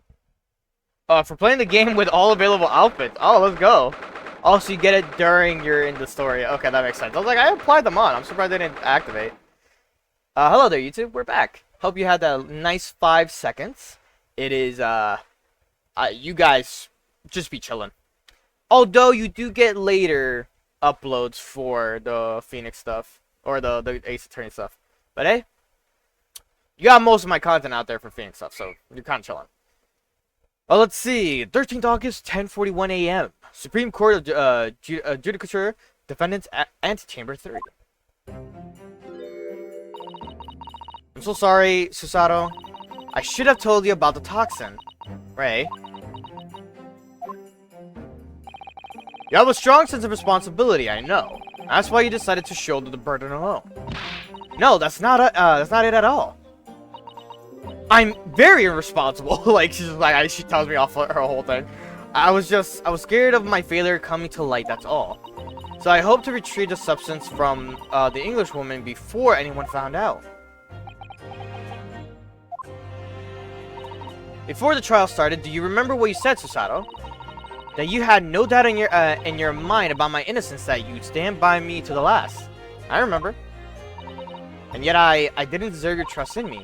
I hid important details from you, Susato. I completely betrayed your faith in me. Hit me, Susato. I deserve it. No, in fact, throw me to the floor. No, that's too good for me as well. Drag me through the city streets. I'm no better, you know. Oh? Even though in my heart I knew that you pulled the knife blade from Miss Brett's back, there was just a brief moment when, in my mind, I doubted you. Susato. Sorry, after I stood here and promised you that I'd stand by you and always be on your side, betrayed your faith in me too. And as such, I failed you as a lawyer. Oh, no. I think this situation has taught both of you a valuable lesson. Placing your unbridled faith in another is no easy task. Yes, Father. The fact has certainly struck home. Which is why I can see more clearly now, so Ray... Yes. Can you find it in your heart to forgive me? Oh, Susato. You know you'll always be a gallant, dashing lawyer in my eyes now. Oh, Ray. Ray's cute. I was so scared, you know, when it happened. I didn't know what was going on. The English woman was sitting at the back of the hut, listening to what I was saying. I knew it was you who stole the poison. Well now, whatever do you mean? And then, a moment later, she suddenly got on her feet. Before collapsing on the floor in front of me, with a knife in her back. My arm is itchy. It all happened right before my eyes. And you were the only people in the hut at the time. That's right, just Miss Brand and myself. There was no one else. So I don't understand how she could have possibly have been stabbed like that. A great mystery indeed. Still can't believe it happened, and that's why I just couldn't bring myself to speak up. It will be alright. However it happened, and whatever really went on by the sea that day? By the sea that day, I promise you I'm not going to, I promise you that I'm going to prove everything you said you saw is true. Spoken like a true Mikotoba. Now, I think you should discuss what's coming up in the trial, don't you? We don't have much time. We must make sure we have our facts in order. Yes, I expect the poison is going to come under close scrutiny in the upcoming proceedings. The police should hopefully have identified it on the blade by now. The trouble is it's a completely new laboratory synthesized blend of alkaloids. The police won't have any way of testing for it. Oh, I see. Yes, without this chemical region, it's impossible to detect the toxin. Chemical region. I sent a clone of mine off with some earlier to deliver to police headquarters. I think perhaps you should have some as well, though, just in case. Okay. What's the matter, Susato? You're suddenly quiet. It's this newspaper article. Exclusive deadly poison stolen from Yumei Medical Research Laboratory. I'm wondering how the information got out given that it was a government secret. It was all the English woman's doing. What? It was when the professor and Soseki-san were being interviewed at the laboratory that so-called English lady swan in and without any computation, computation, whatever, said to Professor Mikotoba, Professor, surely your guest would love to hear about your work on that substance there. Put me in a very awkward position, to be frank. But Soseki-san's curiosity had been piqued, and so I had little choice but to give him a courtier introduction. Courtier. So then Soseki-san knew about the poison. Yes, and it's highly likely that the reporter who was writing up the story about us would have caught a glimpse of the toxin too. This Menomemo-san. By the way, did the reporter join you all when you went to the beach? Oh. No, I don't remember the reporter being there. Indeed, he shouldn't have been. I very much doubt anyone would have wanted him there. Oh? A known criminal had been given permission by the authorities to bathe by the seaside. Soseki-san pointed out that inviting a reporter might be problematic, so the man was sent back to his office. Yet he obviously didn't go back. He secretly followed the party to the beach and took this very candid photograph. And then presumably he posted it anonymously to the police. Ah. Yes, that must be what happened. Counsel, we've just heard that the new witness is now ready to testify. Trial's about to resume. Please proceed into the courtroom at once. It's time to steel ourselves once again, then. Defense attorney Ryotaro Naruhodo. Yes! Ray has put her faith in me now and told me everything. So I can't let her down. I have to prove that what she's telling the court is true. I have to prove what really happened that day. Alright. Some new info.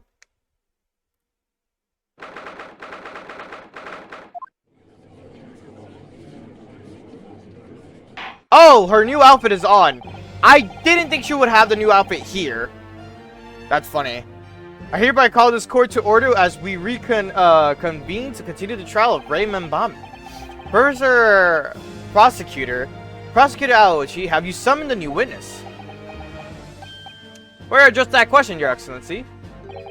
I have some very important news to share. Oh? What news? I fucks with the outfit, though. Why does he look so happy about it? During a recess with the collaboration of Professor Mikotoba's laboratory at Yumei University, the police re-examined the knife that was used to end Miss Giselle Brett's life. Excellent. I admire your rapid handling of the matter. Oh, too kind, Your Excellency, too kind. I was merely carrying out your instructions, of course. I had the region delivered the police headquarters. I had the region delivered to police headquarters by a rickshaw, so it would be there in good time. But judging by the man's swagger, I feel we might need to brace ourselves for the inevitable. And counsel, what were the results? The dagger, which was so cruelly used to end the life of the victim, has no trace of poison entering along its blade. What? Are you sure about that? I would stake the reputation of the police on it. Armed with the region, the test is extremely simple. They couldn't have made a mistake. The murder weapon has been... In short, the accused's feeble excuse earlier has been utterly destroyed. Ah!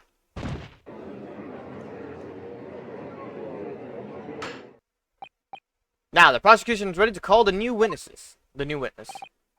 Ah, newspaper reporter who managed to capture a photograph of the crucial moment. Good. Very well, officer. Bring in the witness. No trace of poison on the knife, but if that's really the case, how could the toxin have entered the victim's body?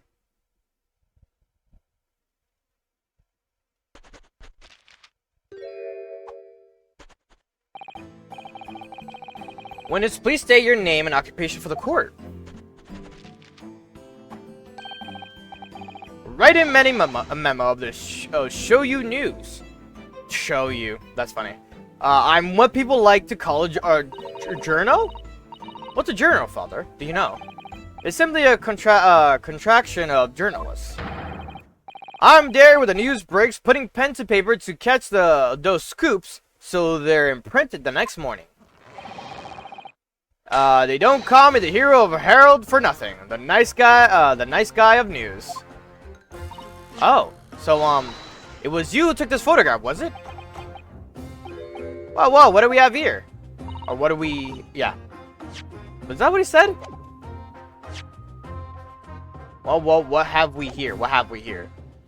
I'm sorry? Oh, brace yourselves, people. Memo sends us a scoop in the offering. Female student up to foul play defended by a curiously handsome young lawyer in Supreme Court. The readers will lap this up. It will set it above the fold at 72 point in a 5-leg format for the morning edition. Huh? Right then. Let's start with your name. Oh, it's Ryutaro Naruhodo. Next, what made you want to become a lawyer? I wanted to reform our country's legal system, I suppose. Ryutaro has suddenly become very ambitious, I see. I just borrowed Kazuma-sama's dream for a while. By the way, my name is Takesuchi Aoichi. That's Takesuchi Aoichi. The so-called dark horse of the Supreme Court, my objections strike fear into every defense lawyer's heart. No, the readers won't buy that. What? Witness? Yes. What this court demands to know is whether or not you were responsible for taking this kind of picture or whatever. It was delivered anonymously to the Imperial Police Bureau only yesterday. Yeah, I wouldn't be a journal if I didn't click quick when presented with a scoop like that, now would I? Sometimes stories call out to me, sometimes I have to chase them down, but either way, you've got to be fast. Fast legs to run with and fast hand to write with. It's no good if you don't note it down, I always say. That's what I call my many-memonism. Many-memonism. And yes, I remember your face. We met that day when you were interviewing myself and Sasaki-san. Yes, right. That was me, Many-memo again. But you were supposed to be going back to the Show You news office after our meeting. But the scoop is, I didn't. Because that Englishwoman's words had piqued my journalistic interest. Miss Brett's words. A criminal left to do as she pleases just because she happens to be a British citizen. It's horse dung. The country's judiciary is rotten to the core. Supreme Court's rulings aren't worth the paper they're written on. The police are just imperial pawns. Stay your tongue, young man. There are complex political issues at play. Huh. Well, anyway, I quickly jotted down those words she said in my memo pad. Are you ready? I'll read it out. It's all here, right here. Here it goes. I should like to go with everyone to see your country's coast. A serious criminal going on some junket. People need to know about this. That's why I decided to sneak after them. They get the woman's story so I could hammer her in the press. Do you mean to say that you did indeed witness it firsthand?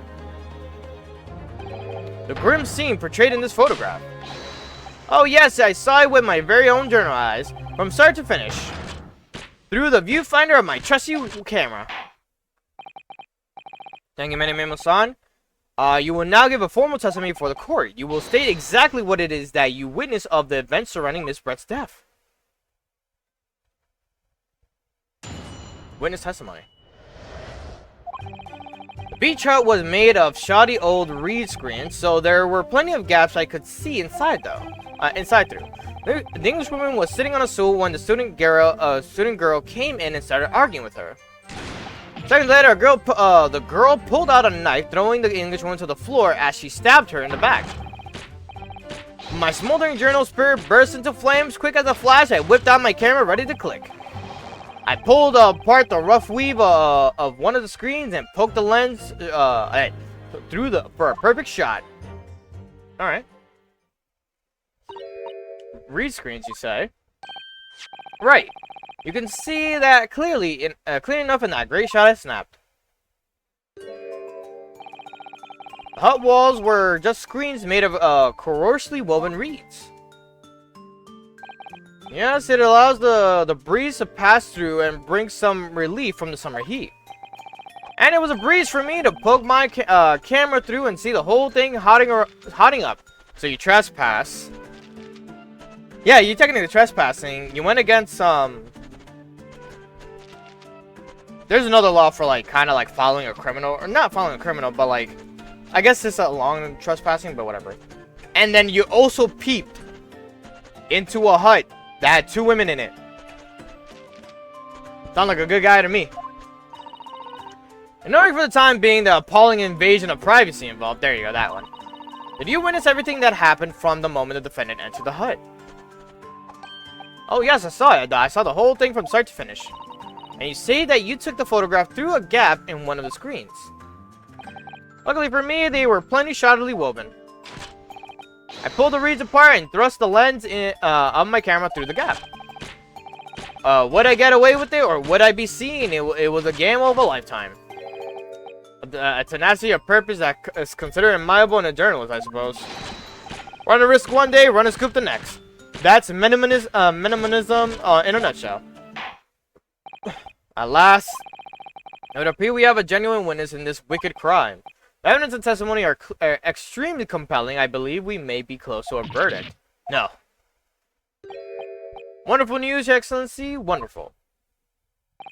Nevertheless, it cannot be denied that this testimony begs one very large question. What question?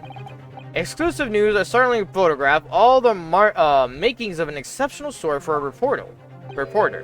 Why then was the story never published? Oh, that's right. It seems clear to me that there are circumstances at play here that are yet to be understood. Huh. More pathetic excuses. Well done, Counsel. Proceed with your cross-examination. Yes, Your Excellency. There's more to the report than meets the eye. He's keeping something about the case very close to his chest.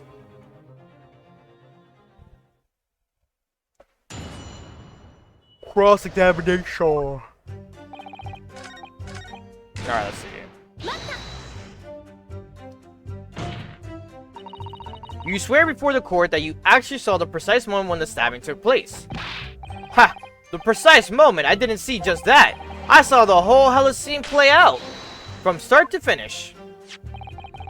I have here a simple plan of the beach hut. Perhaps you could use it to explain to the court exactly what you witnessed.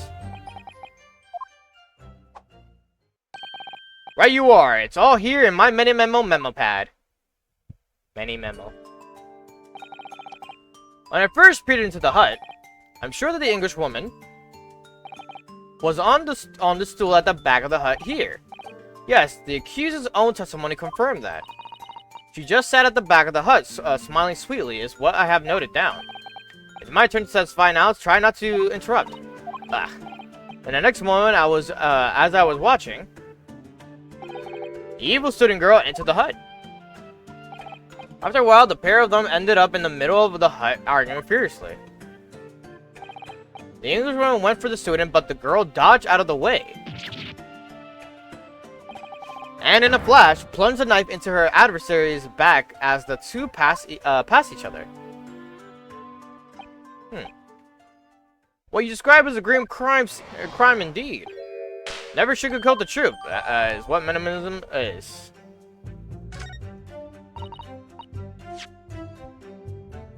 What minimalism says.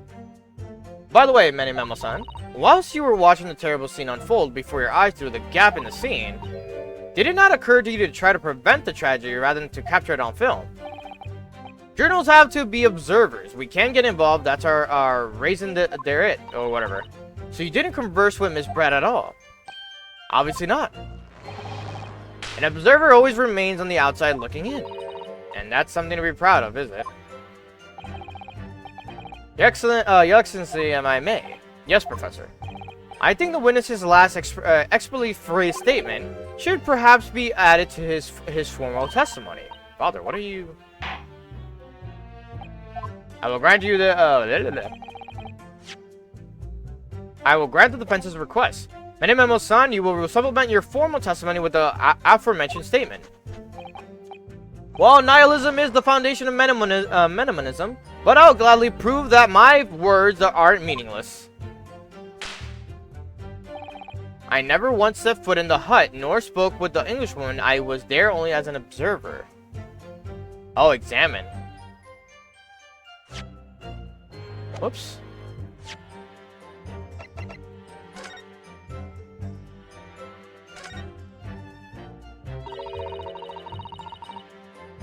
Initials are very clearly engraved here, and the fact that Miss Brett was clinging to this pen in her dying moments is very clearly a message too. To identify her killer, you mean? I don't think there can be any doubt that this is the key piece of evidence in this case.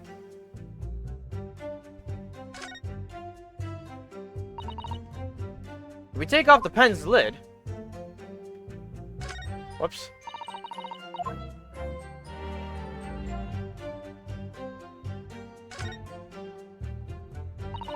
Now let's unscrew the barrel, shall we?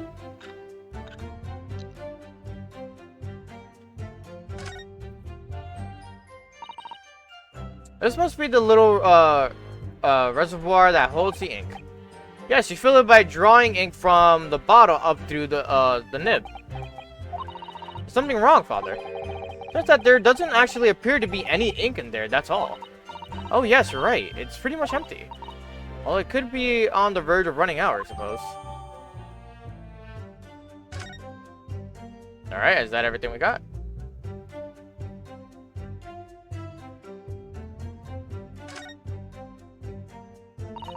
There's some sort of emblem here, look.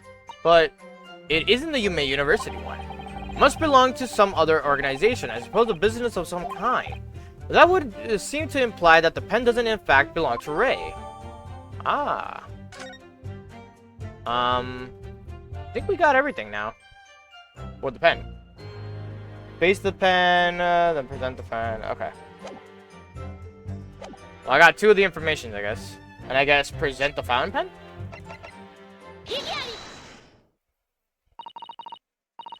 Memo-san, until now I had to firm belief. The newspapers are in the business of uncovering and publishing the truth. You're spot on there. The press doesn't lie, which is why I'm proud to wear the emblem of the Shoyu News on my arm. Ah! In a way, that's more Menomonism.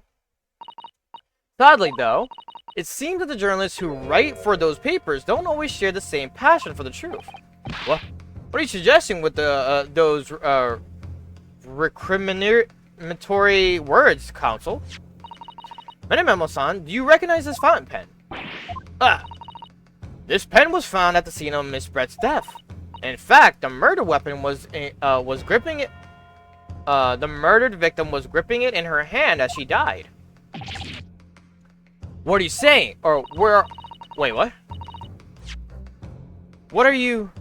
If you look at the barrel of the pen, you'll notice that its owner's initials are engraved there. RM. Yes, thank you for bringing that up, Counsel. The initials of the accused, Ray Mambami. It is a coincidence, I wonder. Or is it a coincidence, I wonder, that your initials are also RM? No. Rayton Mini Memo. RM.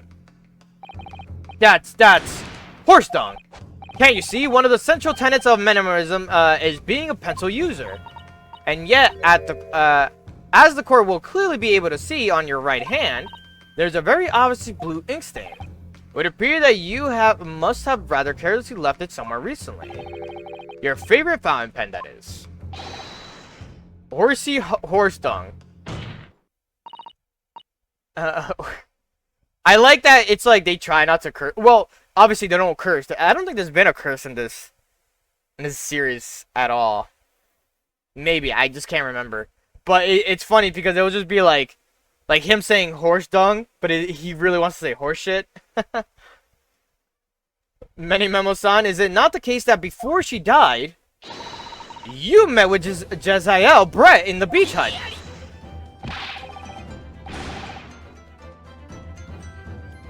Why should we listen to this absurd nonsense? It's nothing but another excuse. Exactly. Shoyu News will stand behind me all the way. I deny everything. There must be as many people with the initials RM, and there are stars in the night sky. The event has neither the time nor the inclination to count every star in the sky. And there's no need anyway, because this penbook has more to tell. Yes, there is another clue. A clue that undeniably proves who its owner really is. In that case, Counsel, the defense will now show the court where the alleged clue lies. Of course, Your Excellency. The clue in the fountain pen clearly reveals its owner's identity. Kokoda?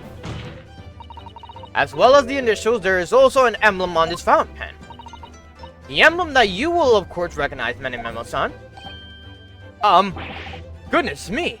It's the emblem of the Shoyu News. In other words, the owner of this pen is an employee of the Shoyu News, whose initials are RM. Suddenly the stars in the night sky don't seem so numerous, do they? Well, Menememo-san. Oh. No!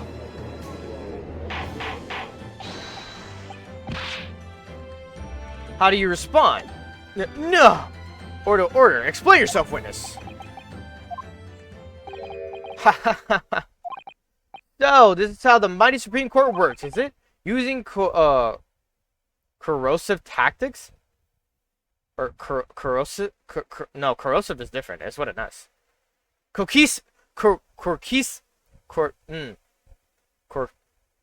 Whatever.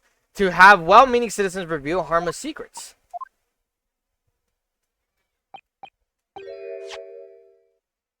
I've used nothing but honest tactics. Alright, then fine. I won't try to hide it anymore. Yes, not long before the grim tragedy unfolded. I, a Shoyu News reporter on behalf of the public, conducted an interview with the Englishwoman. An interview? You never mentioned this before. What exactly was this? As I said, it was before the evil little student girl showed her face in the hut. It couldn't have lasted more than 2 or 3 minutes, that's all. It was just a brief exchange. But it came to nothing, and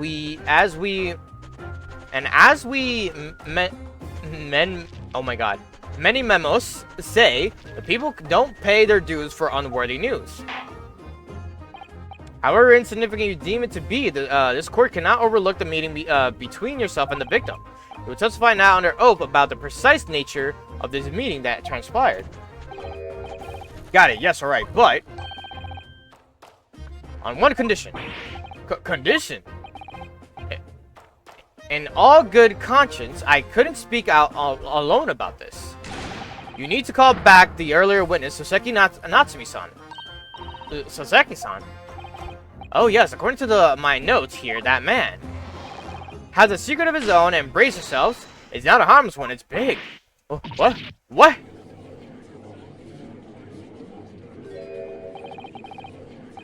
Many memonism states that one man's secret is every other man's front page story. Very well, I will grant the witness's request in this instance. Officer, summon their earlier witness back to the stand. Seki-san, hiding something.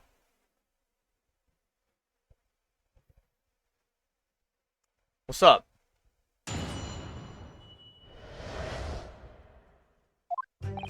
I asked the Englishwoman for an interview, but she declined, so I left the hut without making a fuss.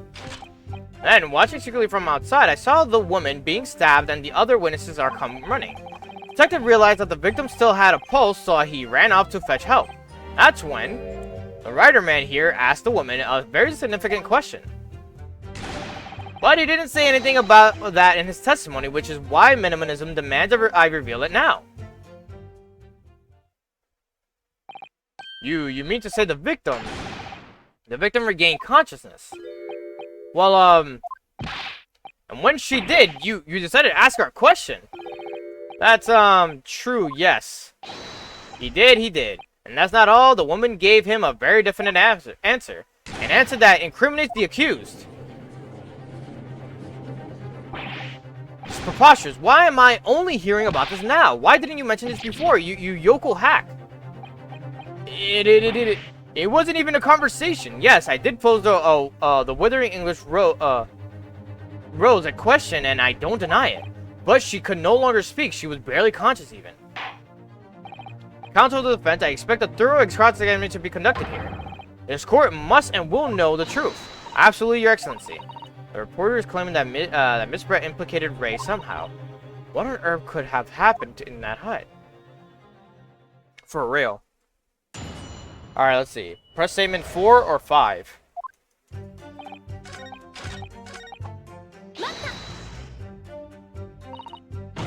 What question? What exactly did he say? Well now, you should hear from the horse's mouth, I think. Don't you, Mr. Writer-Man? Ugh.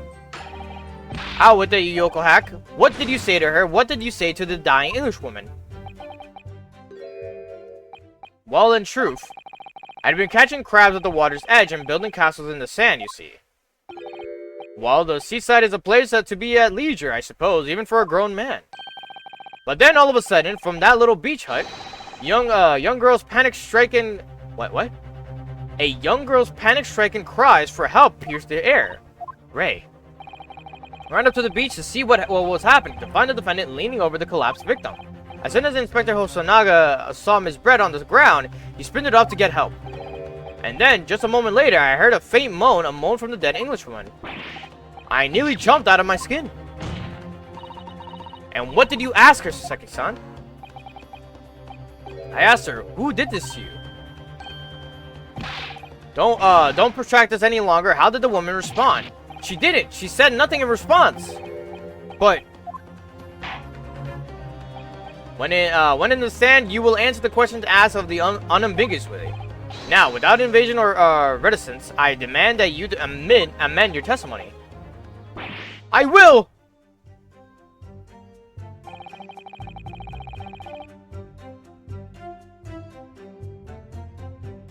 Sasuke will amend Statement 4 and Statement 5. Press Statement 5.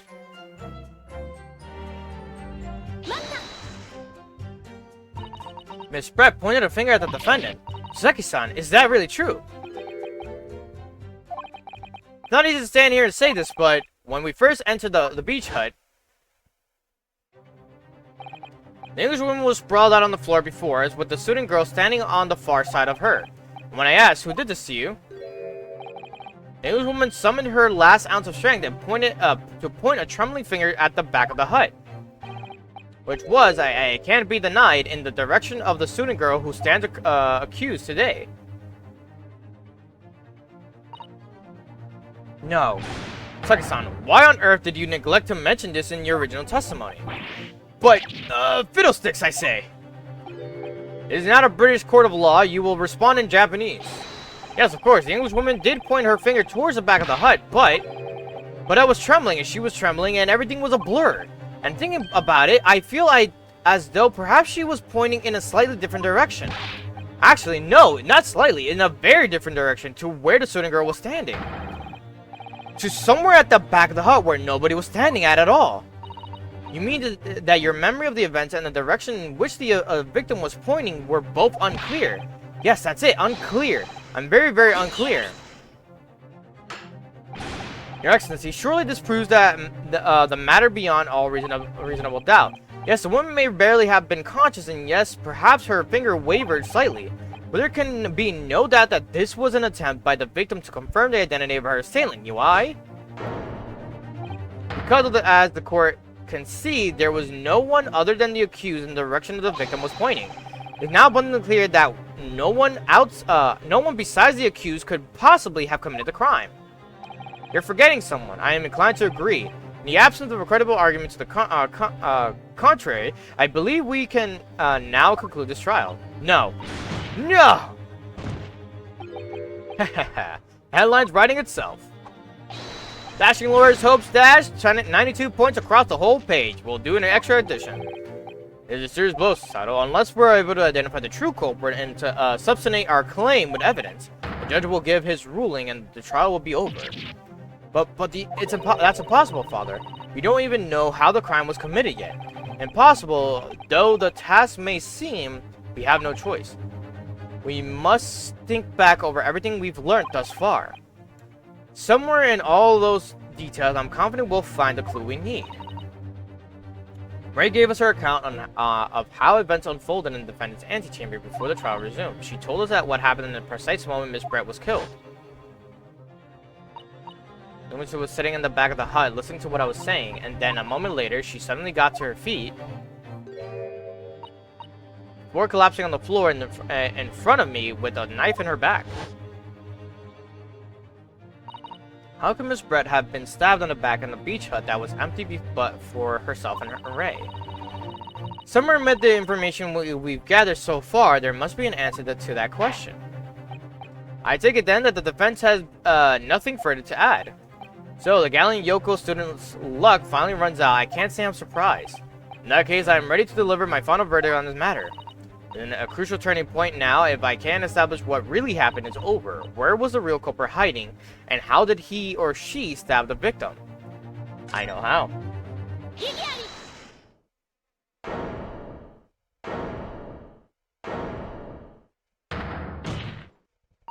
Your Excellency, I respectfully ask you to postpone your education for the time being. Oh, to what end, Counsel? Defense would like to present the court with an alternative theory. An alternative theory that can explain who the victim was actually trying to implicate with her dying gesture. An alternate theory? None exists. There was someone else present at the scene who could have committed this crime. What? And the victim, Ms. Brett, tried to reveal who it was to those around her at the time by mustering all her remaining strength and pointing at a trembling finger to the killer's direction. This is fiction, fantasy. Very well, as it seems so sure of yourself, Counsel, I am prepared to hear your alternate theory. So, young Ryotaro Naruhodo, yes, Your Excellency. You will present your latest theory to the court by means of this plans. At the moment the victim was stabbed, where exactly are you proposing the culprit was?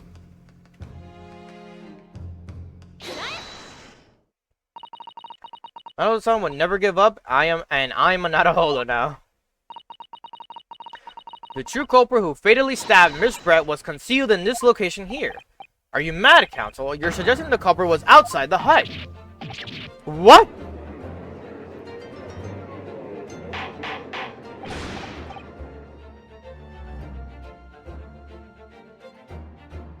Excuse me.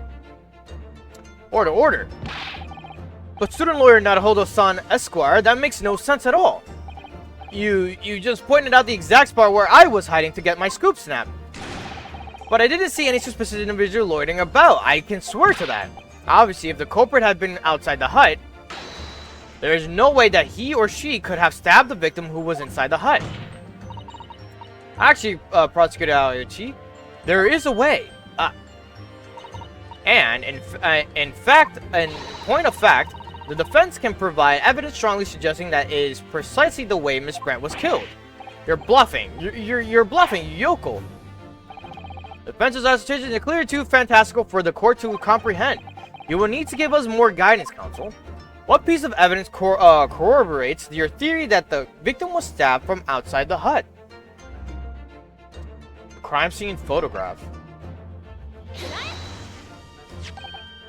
The original photograph print of the crime scene. Yes, it's clearly visible in this print.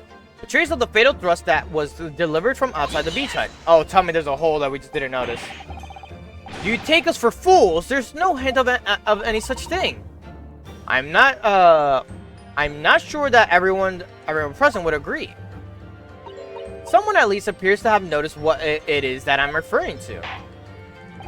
Counsel, once again, I must call on you to be explicit for the court. It didn't have like a back thing. I was like wondering what the chair was like. Did it have like a back, like, you know, the backrest or whatever the fuck it's called? And like, yeah, okay. Or on this photograph, right here.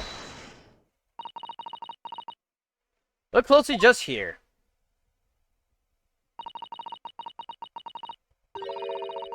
Oh, we're getting to the end. About an hour. In the screen at the back of the hut, you can see the effects of the blade have been forced through the reeds. No, I can't see any such thing.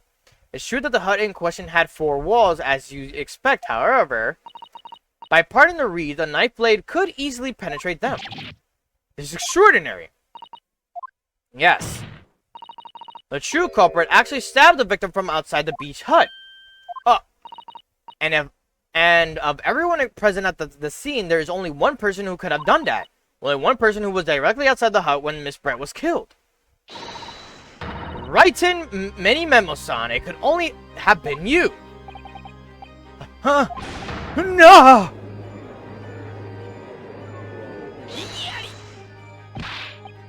This preposterous idea leaves me almost speechless. Just look at that, at the photograph again. Victim lies almost exactly in the center of the beach hut, does she not? Are we to assume, as part of the farcical scenario, that the assailant was a knife thrower? No, of course not. We're not? If you recall the testimony of the defendant about the events that just before the, you know, the death, inside the beach hut, I confronted Miss Brett. And she just sat on a stool at the back of the hut, smiling sweetly at me as if she knew she was untouchable. A stool. Have another look at the photograph. This, the slit in the reed screen is where the stool was as well. Would align perfectly with the back of a person who was sitting on that stool. My word! So in fact, the victim was killed while sitting on that stool by a stab wound to her back, delivering through the reed screen. Having been attacked, Miss Brett rose to her feet instinctively, but then, unable to speak, she collapsed on the floor in the middle of the hut, before the defendant Minbami-san's appalled eyes. And that, Your Excellency, is the truth of what happened on the beach that day.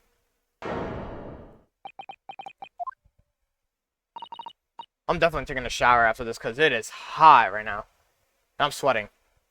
By your silence, Mini Memo-san, I take it that you don't deny the charge. This is absurd! That will do. That'll do, pig. That'll do. It would appear that we have a tacit admission of guilt from the witness. Accordingly, this court has successfully established the truth of this matter, which means that the defendant, Minbami-san, is innocent of the crime. Oh, thank goodness. I finally made him cave. I must say I've never been more proud. No, this can't be. The Aoichi clan. What are my growth? My growths of hope. It wasn't all an apparition. I can't accept this. I won't. I see no reason for the continuance. Yeah, of this trial. I will therefore move.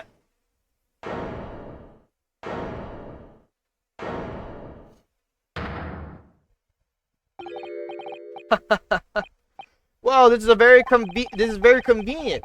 It is how the highest court in our mighty empire delivers justice, is it? Suppressing well-meaning citizens' freedom to speak and branding them as criminals.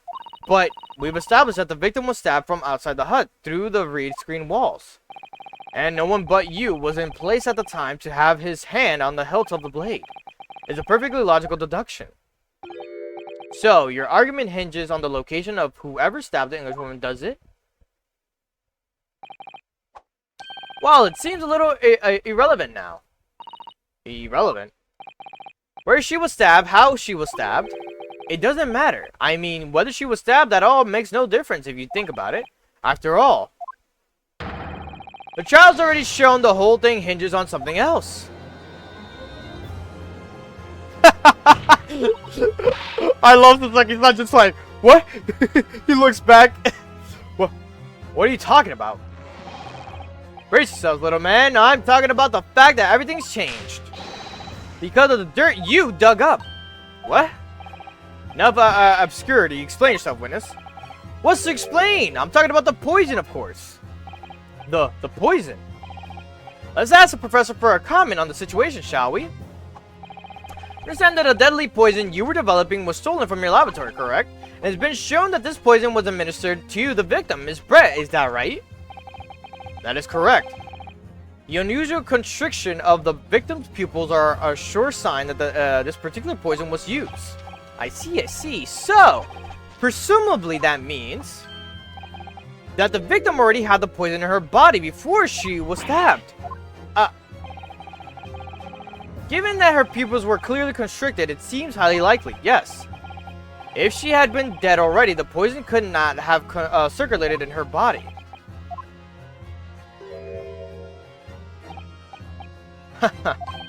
How refreshing to hear the argument of a metropolitan mind. Precisely, it matters not a jot who stabbed whom in whose back and with whose blade. Because, quite simply, the Englishwoman's life was taken not by the knife, but by the poison. Crazy how you change up your fucking tactics all of a sudden when the poison is finally involved. You didn't believe in the poison, but that can be explained by the poison being on the blade, and as I already forgotten already, have we, Yoko? During these very proceedings, the laboratory of the professor at your side assisted in proving that the blade of the weapon used to attack the victim had no trace of poison on it whatsoever. Ugh. Let me get this down. The facts, as skillfully established by the defense in this trial, turn out to be a headline-making red herring. Is that about right? Ugh. Well...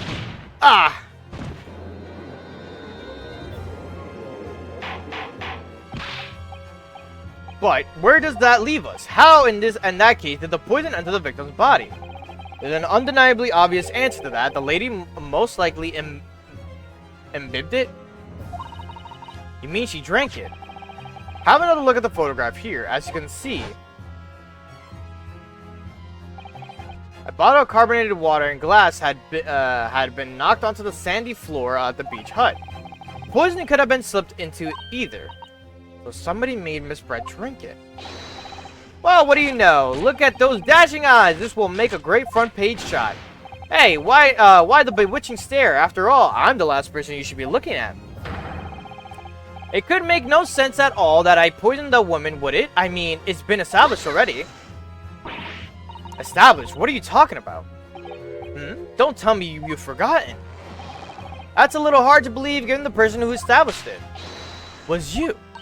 Me? What on earth does he mean? Oh, let me capture those wide eyes. This is a prime press fodder, this is. It would seem that the trial is not destined to end yet, after all. I hereby call upon the witnesses to give further testimony. That's great. That is. Let me get a shot of the magnificent beard, Your Excellency. You claim to be it to be impossible that you were the one in response for administering the poison to the victim. You explained to the court in your testimony the basis upon which you make such a claim. I'm a journalist and I'm a man. I've never tried to run or hide from anything in my life. And I'm not about to start now, because that's minimalism. For a brief moment, I thought I'd illuminated the truth, but it slipped right back to obscurity again. Just where is this trial going to take us? Witness testimony. Complete innocence. Oh yes, I stabbed the English woman, and it's the very fact that proves I'm innocent. Because why would I have bothered to stab the woman if I had already poisoned her?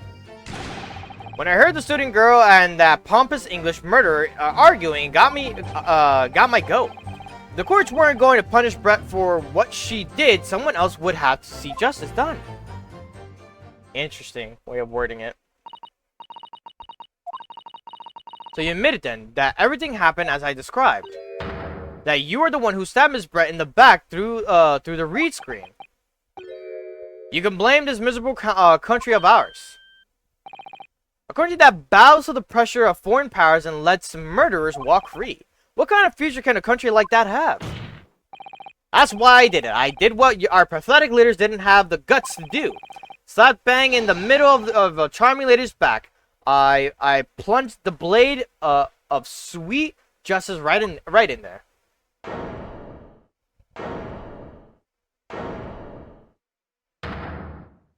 Aren't you really just admitting that you kind of did murder her, like you had a play in it?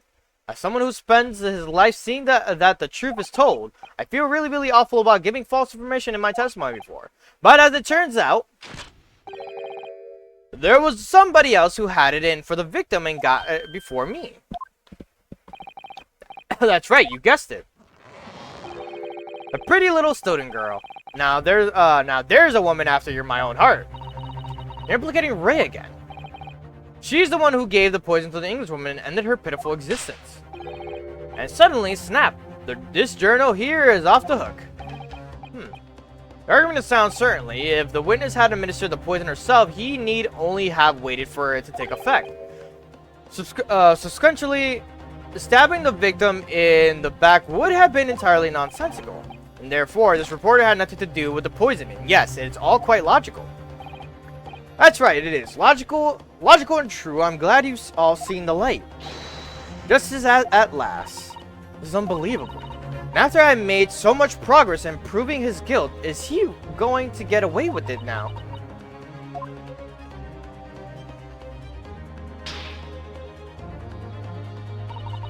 Think of Kazuma-sama and Naruhodo-san. They never stopped looking for a way forward until the judge's final gavel. Very well done, counsel. Proceed with the final cross-examination. Blah, blah, blah. Yes, Your Excellency. Alright. I love this alpha prayer. It's really nice.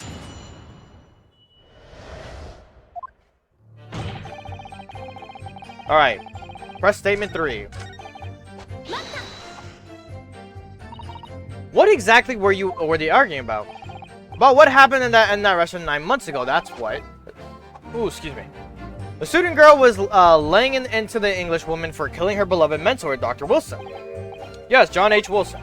Professor of Medicine invited here by England by Professor Mikotoba, no less. Right.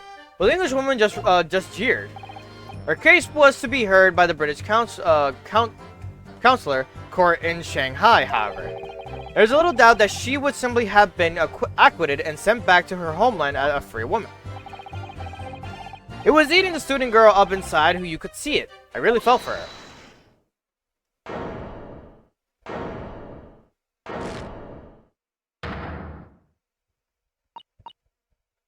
I can't stand here and listen to this tripe. Ray, young girl, you stand accused here. You can't just blurt out whatever whenever you feel like it. No, you can't. Sorry, but I'm in the middle of some very important testimony here. Just keep quiet and listen. But this awful man is making all this up. Stop-san, please. You have to make them listen. Return to the dock at once, Membami-san. We are in the middle of a cross-examination. Your Excellency, please, I implore you. That journalist is clearly not a trustworthy witness. Exactly. He's a filthy, rotten, black-hearted, bigoted, dirty, great, peeping Tom. Whoa, take it easy there. Please, I really think the court should hear what the defendant has to say. Your Excellency, I see no need whatsoever to entertain the accuser's remarks. I will grant the request of the defense. But, Your Excellency!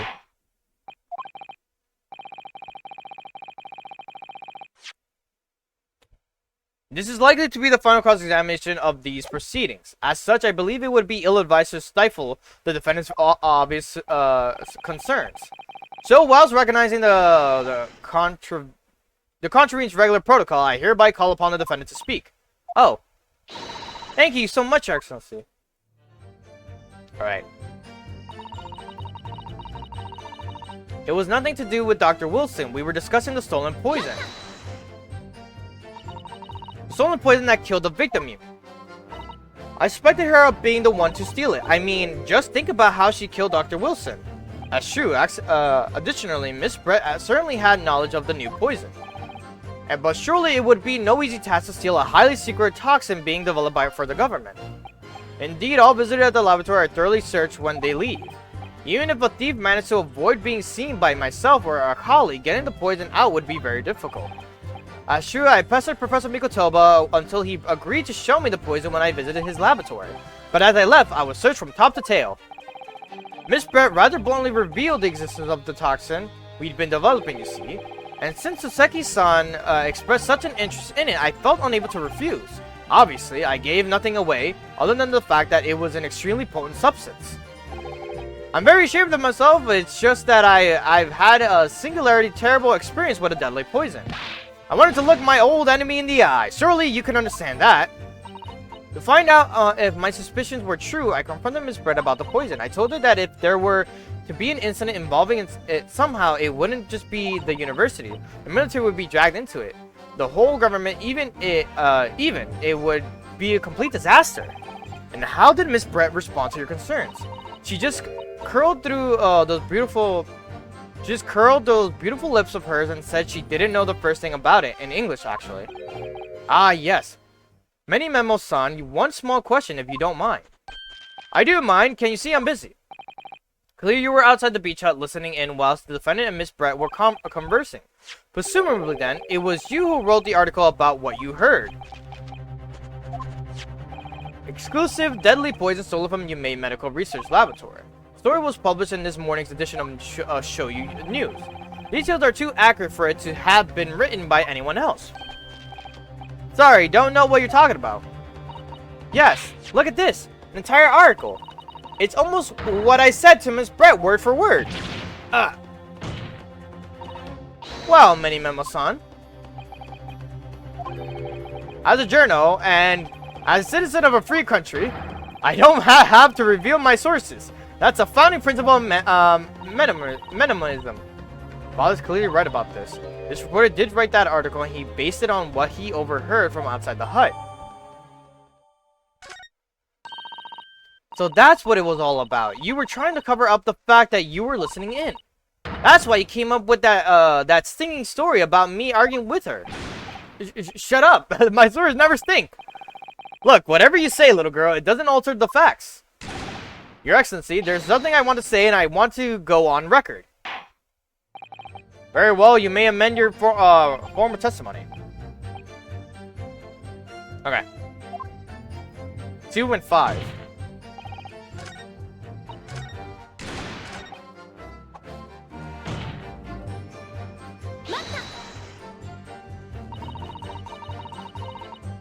Oh, wait, my bad.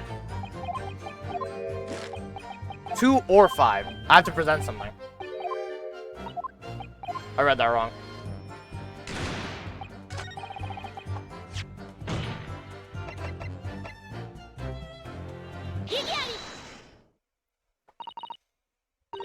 While I can think of one reason. What? What? But before I explain, I'd like you to confirm something for the court. Did you glean on all the information for the newspaper article from what you've overheard outside the hut? Of course you did. There can be no question of that. After all, when we were all in the laboratory together, all we were told is that it was a terrible toxin. There is one more important fact to consider. According to the witness, Membami-san's verbal attack against the victim began as soon as she entered the hut. In other words, it would have been impossible for her to have slipped the poison into Miss Brett's drink. Where are you going with this, counsel?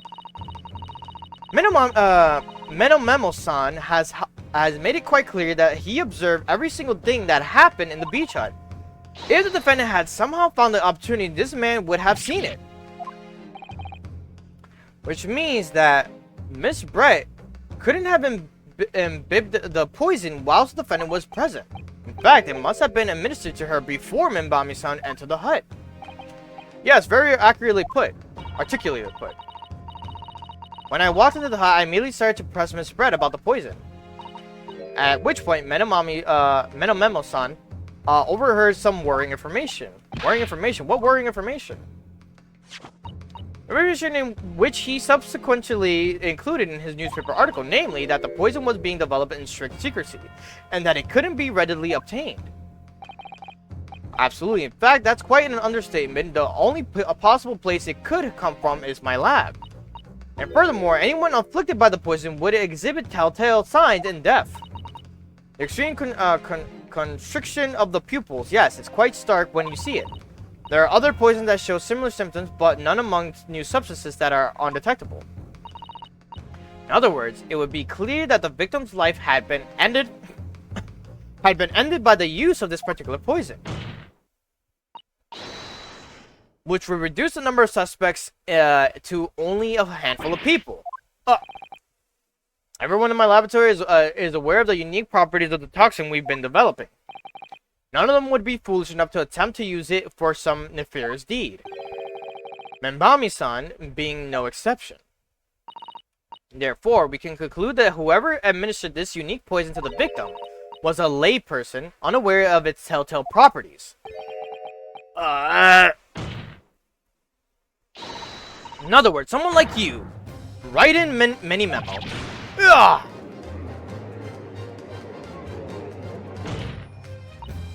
It was you who stole the poison from the laboratory that day, and it was you who administered it to the unwitting victim. But you quickly realized that that was a terrible mistake, because the poison caused such unusual symptoms that it was so traceable. As you listen from the far side of the beach hut's thin walls, you learned of these facts. But you'd already given the victim the poison at that point. It was too late. So you had to plan to disguise your mistake. Plan that involves stabbing the victim in the back through the reed screen.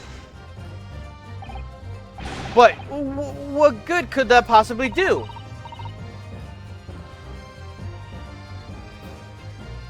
Isn't it obvious, Counsel?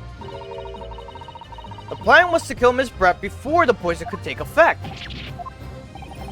Once in the blood, the poison causes the onset of pupil constriction. But he had hoped to precipitate the victim's death before that happened, hadn't he? Exactly. Because without any revealing signs of the new secret poison's use. Wait, what? Because without any revealing signs of the new secret poison's use, no one would ever have suspected. This is extraordinary. Yes, the effects of the poison meant it would be too easily identified, so the killer had to mask its use, which he attempted to do by plunging a knife into the middle of the victim's back.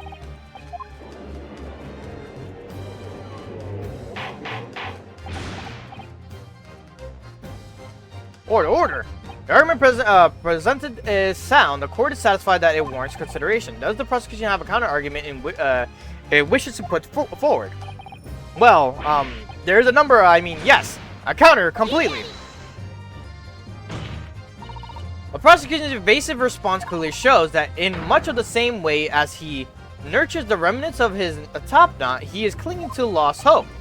Lost hope?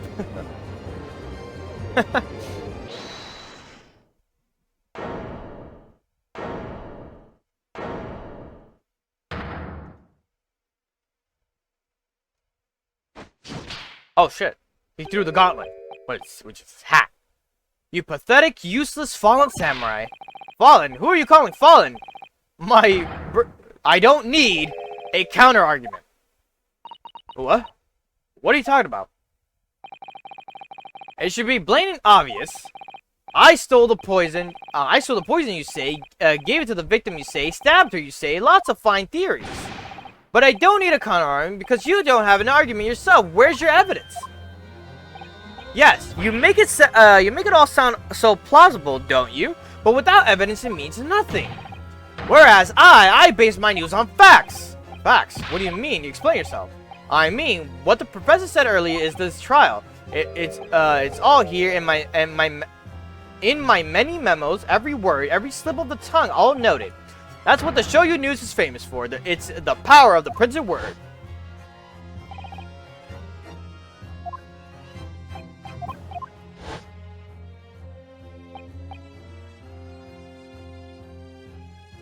How's that then? Blown the story wide open. C.I. writes in many memo, a mere reporter from the Shoyu News. Couldn't possibly have stolen that poison from the professor's laboratory.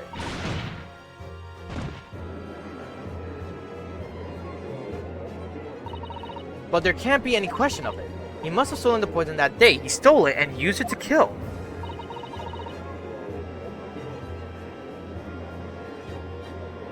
And if that's the case,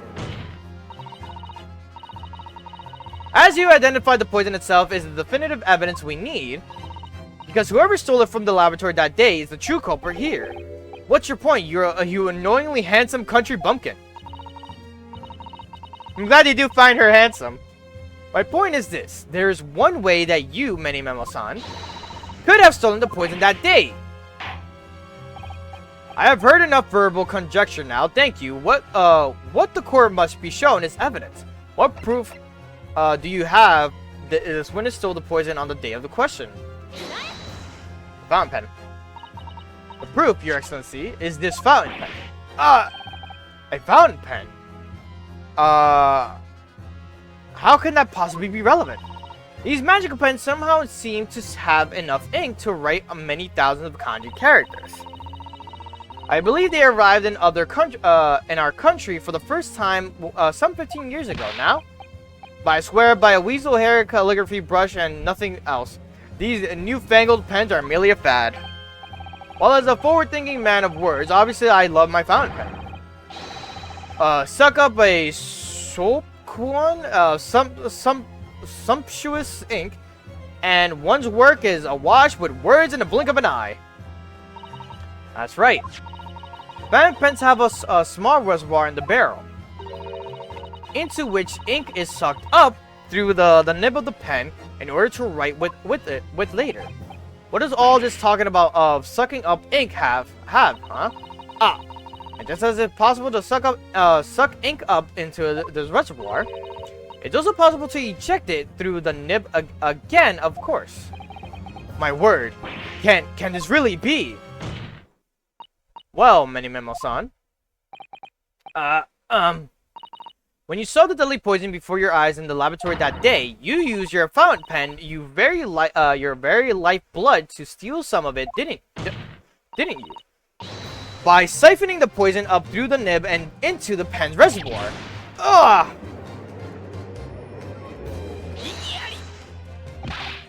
More absurdity. That never happened. True, we've heard that there was procedure in place to prevent thefts like this from the laboratory. But would anyone have thought to look inside a fountain pen of all places? No, I'm a little ashamed to say. That for fear of offending our guests, such a detailed search would not have been conducted. Well, this is quite startling, I must say. I remind the court that this pen was found in the clutches of the victim when she died. In other words, it was dropped at the scene by Many-Memo-san. So, the crucial question is, when exactly was the pen dropped? Are you suggesting? The natural conclusion is that in your haste to act whilst the victim was distracted for the moment, you dropped the pen after you emptied the poison from it into her glass. There could be any number of alternative explanations. For example, the witness could have been using his pen to write down details of his conversation with the victim. And when shocked by one of her outrageous answers, the pen fell from his quivering hand. No, that can't be. If it was, how do you explain why the pen was devoid of ink? What? As you can see for yourself, if you examine the evidence, there would appear to be no ink present in the reservoir. What newspaper reporter goes to interview someone with nothing in his pen? No, the pen was dropped after the poison that filled its reservoir had been emptied into the victim's glass.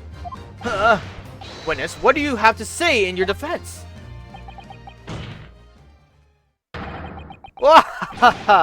So this is how our modern justice system works, is it? So what if the ink in my pen runs dry? So what if my pencil snaps? I can always claw my way back into the game. I have plenty of in reserve. Ah!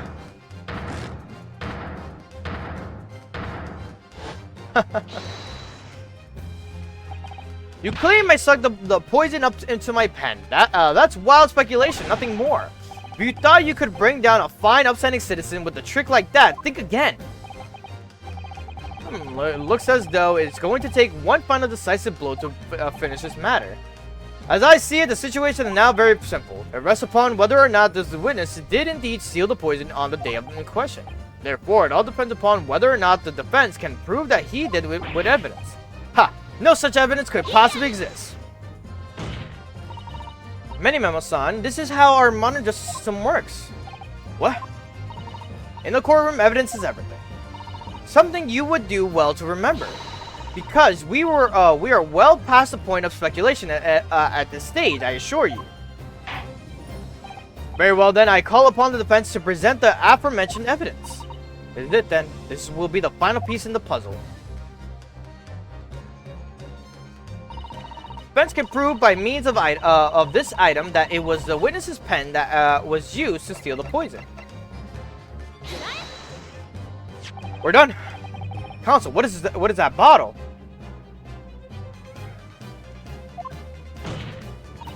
This bottle contains a unique chemical region that can identify the poison in question.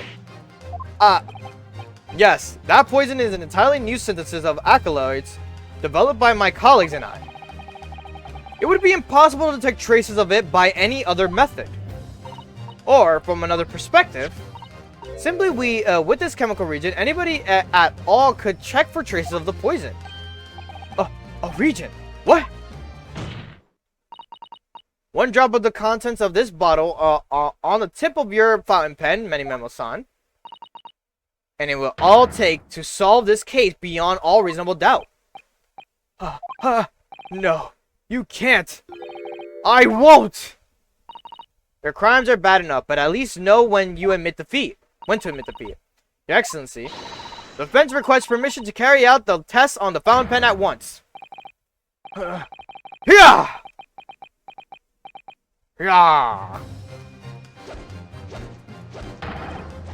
This isn't my fault. The Empire drove me to this. I'm trying to hold it high at a civilized nation by bowing. I took up arms for the battlefield abuse. Minimum. Oh my god. Masato, with me. I'm here. Oh my god.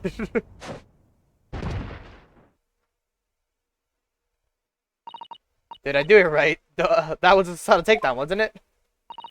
Not quite. That was a Ryutaro takedown.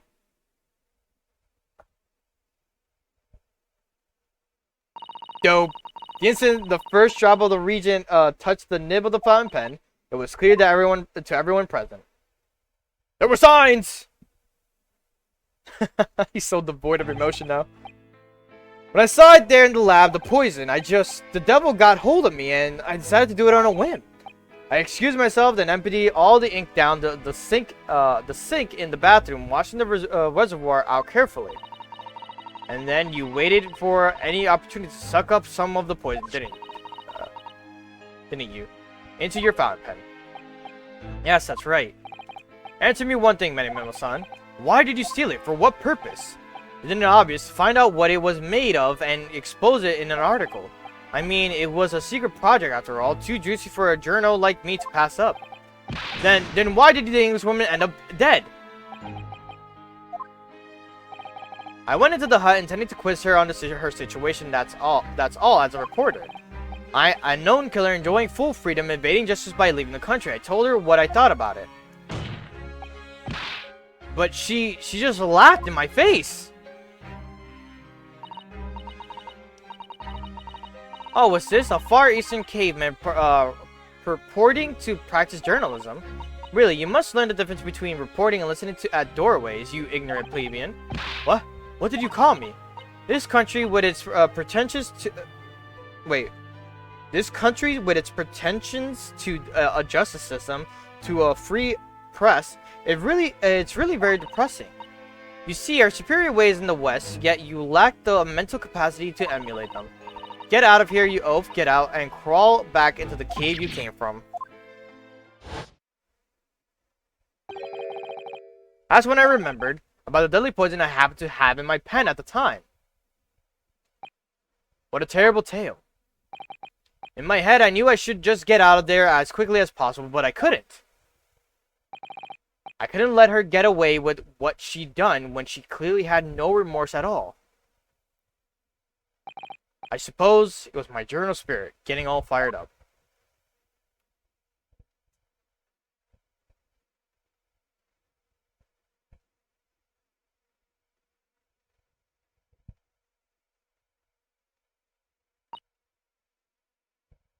I'd like to ask you something.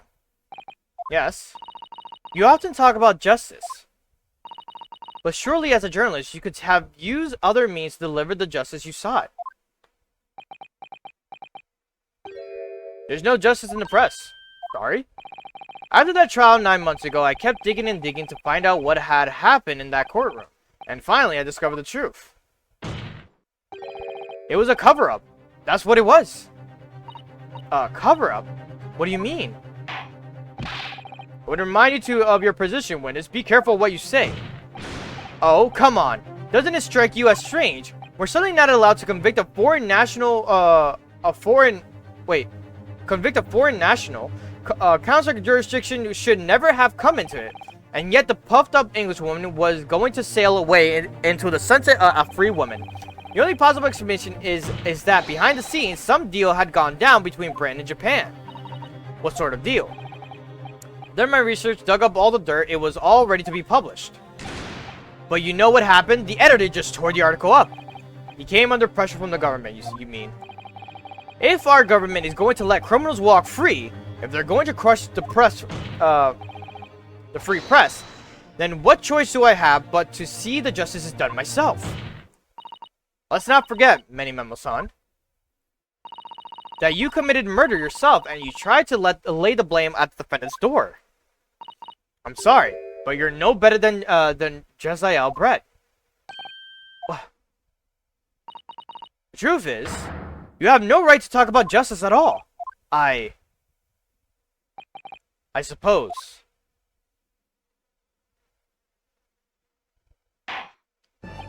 It would appear that we have reached a conclusion in this trial at last. Counsel for the defense. Ryutaro Naruhodo. Oh. Yes. Sorry, Your Excellency. Just, musing in a manly way here.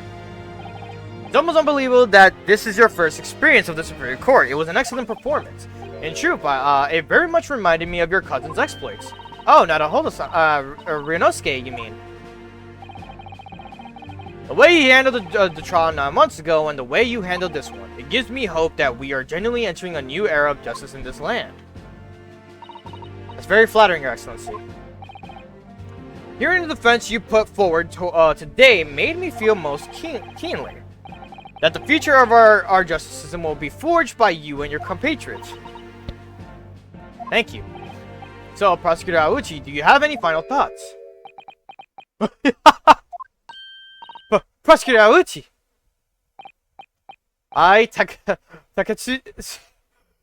Taketsuchi of the Aoichi clan have been bested by a callow youth not once now, but twice. If there was any shred of my former self left, it has withered and died here today. Gosh, your journey to cultural enlightenment sure took a while, didn't it? Silence.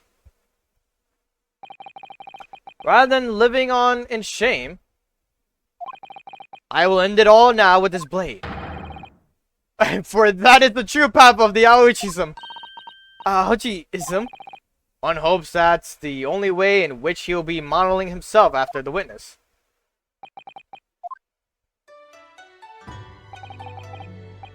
Spring of my top knot, the time is right for farewell. Hope is lost forever.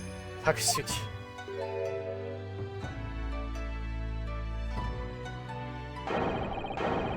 Ah!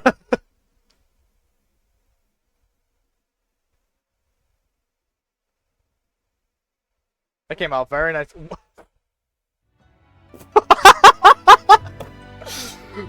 Buddy, I love it.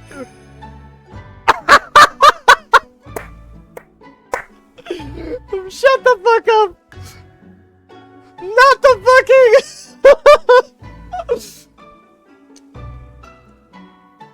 Too real.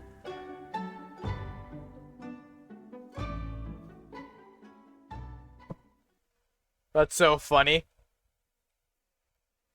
Me when I have to go all bald because I have a bald spot on my head, and I'm just like, it's time to just never grow the hair out anymore. It's time to just be bald-headed. Now, in regard to the defendant Raymond Bami.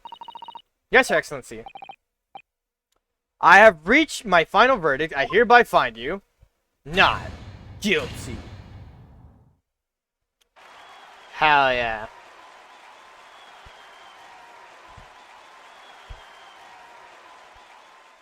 Oh, it's not confetti. It's like cherry blossom petals. That's actually kind of cute. I didn't notice that the first time, I think. Court is adjourned. When you're on the first game, when you do the first trial.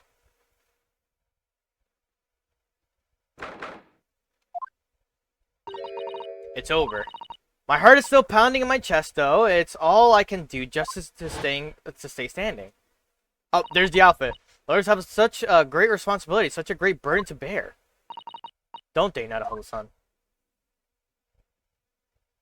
We just got a glimpse of Ryo's fucking fit. So Sato. Thank you so much. You were so dashing in there, Ray and Father. Honestly, I'm so touched by everything you. Oh no, I think I'm going to cry. It wasn't easy, but together we made it. It was on. I was on the verge of tears at the end too. The only reason I'm still here is because of you. Oh no, I can't take all the credit. It took courage to tell the truth in there. You did wonderfully, Ray. So I would have to say that the congratulations belong to you. Sato, don't be so standoffish. Sorry? We're friends, equals, and the trial's over. So no more of this formal humility nonsense. It's time to celebrate with swagger, to throw caution to the wind. Caution to the... What? I'm the great defense lawyer, Ryotaro Naruhodo, and I'm taking you out to a milk bar tomorrow. Or something. Right, I see. I'll, think about it, Ray. At any rate, we really knocked the wind out of that horrid man, and it felt so good. Guess it was satisfying. It really was. Isn't there anybody else we could throw together? I hope you're not looking at me, Ray. Oh my goodness. No, of course not. Of course not. There it is at last. Ray's lovely smile. You fought for your friend to the very last. As your father, I'm extremely proud of you, defense attorney Ryotaro Naruhodo. Thank you, but I couldn't have done it without your help. Anyway, it's time I bid farewell to Ryotaro, I think.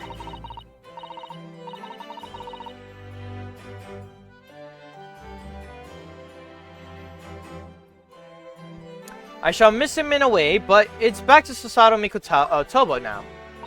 So I'll never see him again then. What a terrible shame. What? Oh, hi. Whoa. Hey, what is happening? Ah, Sasaki-san and Inspector Hosonaga. I do hope you've been keeping well. Is it that really you? Yes, I had to change my appearance for, well, obvious reasons. I hope, but it's me. Sato Mikotoba. I don't... So dashing! So divine! No! Doubly dashing, yes! And... devilishly divine! Just look at you! I had no idea Mr. Sato-san, Esquire-is, that you were locum student Naruhodo-san Esquire's cousin! Astonishingly astounding ace attorney! Oh, the name of the game! Poor Saseki-san. So confused. I still remember the first time I've ever met him. He was in a prison cell in London. One extraordinary conundrum, it was that the unwitting student from Japan found himself embroiled in. How old is this man? I can't check. But after Naruhodo-san's skillful defense at the Old Bailey, Saseki-san was free to return to Japan. And he did not die. And now he seems to have earned himself great fame as an author. I'm stunned that it is truly impressive disguise.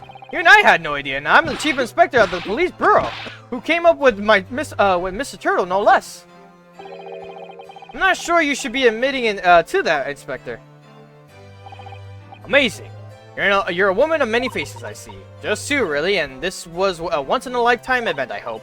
Oh, I'm not a patch on you, though, Inspector. Well, I'm a professional, of course.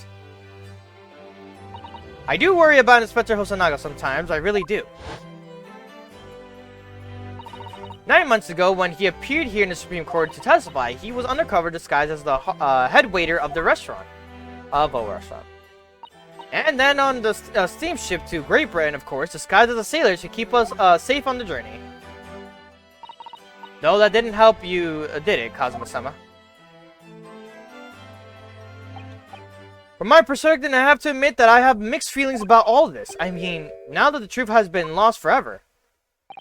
What do you mean? I'm talking about the murder that the Englishwoman committed at the end of the last year. Ah, yes, it was an English doctor she killed, as I understand it. Dr. John H. Wilson, yes, the man I invited to Japan personally. The mystery is, why did she kill him? And now that the culprit herself is dead, we'll probably never know the answer. On the voyage to Great Britain, we had a most unexpected encounter. With Mr. Sherlock Sholmes, the great detective, I mean. Yes, I remember. Mr. Sholmes, well, of course. Ah! My arch nemesis. How lightly you utter his name. Well, according to the stories published about him in Adventures of Sherlock Sholmes, Detective once had a partner who helped him solve crimes, a best friend. And that man was an exceptional doctor of medicine by the name of John H. Wilson. What? Dr. Wilson? I just can't believe that it's a coincidence. And the English doctor of medicine killed here in Japan 9 months ago must have been the friend and partner of Mr. Sholmes. And if that's really true, then the poor girl won't ever see her beloved father again. Sad out here. As you know, I traveled to Great Britain once myself to study. It was around the time you were born. Yes, grandmother told me about it. On returning to Japan, I took up my professorship at the Imperial Meiji University. But I also serve another role as an advisor to the government of diplomatic affairs. Yes, I was aware of that as well. In that case, I'm sure you understand that there are some confidential matters I cannot divulge to you. Could you just tell me one thing?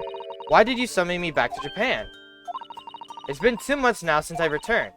When I left England, it was because an urgent telegram had arrived from Japan. It said that you collapsed with a high fever and you were growing weaker by the day. What? Where did that news come from? That's what I'd like to know, because after the long sea voyage, I found you in fine health, Father. Was there something in Great Britain that you perceived might inconvenience me in some way or harm me? That's really the only explanation I can think of. Dear me, do you reserve your most cutting glares for your father, Susato? I'm sorry, my dear, I simply can't... Ah! Let me go!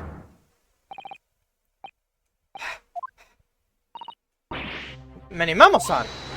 So, one throw wasn't enough for you. I've got one last thing to say before they take me away, Professor. Me. I know the truth. Oh. I know the truth. I know you had a hand in what went on. In that visiting student's fate. Visiting student? Josiah Brett, you mean? No, not her. The student of law who left the Great Britain 8 months ago. What? Student of law? He must mean Kazuma-sama. What are you talking about? What does any of this have to do with Kazuma-sama? Nobody here in Japan knows anything about it. They don't know that the guy never made it to England, that he died on the steamship, and that he'll never... Ah! Oh, shit. Well, I didn't expect to find him in here. What were you officers playing at? Terribly sorry, Your Excellency. We'll find out the truth later in this game. I was coming to tell you that the rickshaw has arrived, Eugen. And it's a great job it came by. Yes, thank you for dealing with him, and I'll be there shortly. Oh, Your Excellency. Ha ha ha ha. The trial's over. I'm not Your Excellency anymore, merely your father's friend, Seishiro Jigoku. And may I say that since I saw you last, you seem to have taken on a more dashing appearance. Susato, did you know all along from the start of the trial? A judge sees everything, Susato. I couldn't let you take the risk if Seishiro here hadn't known, and then he'd recognize you. That's a word in his ear beforehand as an old friend. So, Seishiro, shall we? Yes, having ruled on that case, we now have various diplomatic issues to address. Before you go, Father. Sorry, my dear. Sorry, my dear. We shall have to return to our early conversation at a later date. But well done again, both of you. You've done it admirably. Oh, thank you very much. What did you think of Shishiro's sling, huh? It's been a while since I sent a man flying like that. His Excellency is pretty cool. My bad, Chief. Didn't know you were cool like that. Didn't mean to test your gangster. Whatever could Father be hiding from me? About Jezzael Brett, about Dr. Wilson, and now it seems according to the professor, or according to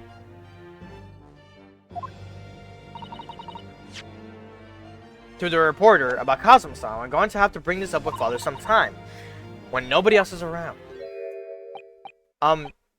Jujutsu Assistant Mikotoba-san Esquires. Can I have a word? Oh, yes, of course, Sasaki-san. What is it? I think perhaps it could be fate that we're meeting again, like this now. You see, there's something I need to tell you. Oh, I believe that it may be related to the reason why your father summoned you back from England. This I have to hear. Please, Sasaki-san, tell me at once. I will. As you know, my time in England was terrible. Cursed, I have no doubt. Such awful things I've been embroiled in. Thank goodness locum student Naruhodo-san Esquire stepped in. After he secured my freedom, I couldn't wait to get on a ship back here to my homeland. Having arrived in Japan, I submitted a report about my experiences to the Ministry of Foreign Affairs. The next thing I knew, I had a visitor. It was your father, Professor Mikotoba. He wanted to ask me all sorts of things about my report. My father. He seemed to be especially taken with a particular part of the report. Anyway, he left eventually, having thoroughly quizzed me. But it was the very next day that he sent the telegram to you asking you to return to Japan. What was it then? The particular part my father was interested in. I don't really know exactly. But do you remember them? Those two terrible cases I was caught up in. Of course, I could never forget. Your father seemed to concern himself mainly with the second case. The second one, you mean when Mr. Jones forbade any of us to talk about in public. Which is why the only case involving you that any member of the public is aware of is the first. Well, I don't care. I don't have to listen to what the dastardly detective says. Anyway, the point is, it seems that case somehow holds the key to all these curious unanswered questions. That horrific, hideous, heinous case. The case of the haunted lodgings. Interesting. Oh, there was like two characters there at one point. That case somehow caused my father to summon me urgently back to Japan. I thought that whole business was over, but it seems I was wrong. Perhaps that was only the start. Perhaps the story is not yet told.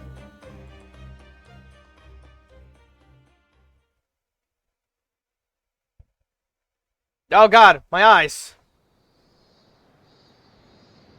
こうしてかの英国留学生の事件は決着がついたのでございます。大師院に立ってほんの少し分かったような気がいたしました。なるほど様が異国の法廷で何に立ち向かっているのかを。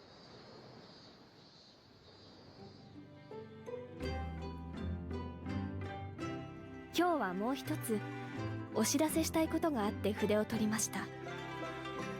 夏目漱石様がおっしゃった二つ目の事件。父は何も語りませんが、あの事件にはどうやら大きな謎を解く重要な鍵が眠っているようでございます。あの事件の記録はお部屋の棚の左隅に残しておきました。よろしければ振り返ってみてはいかがでしょうか。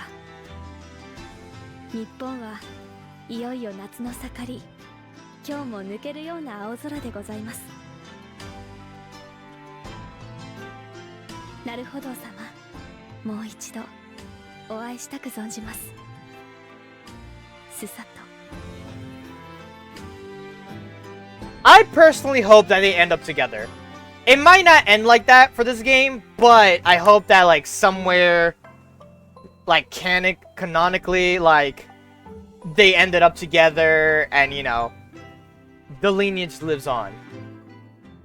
Shot of success. Hey, we did it.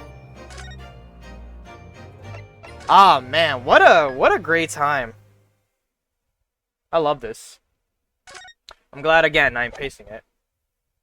And we'll leave episode 2 for next week. Episode 2 is gonna involve a lot, I think. Let's see here.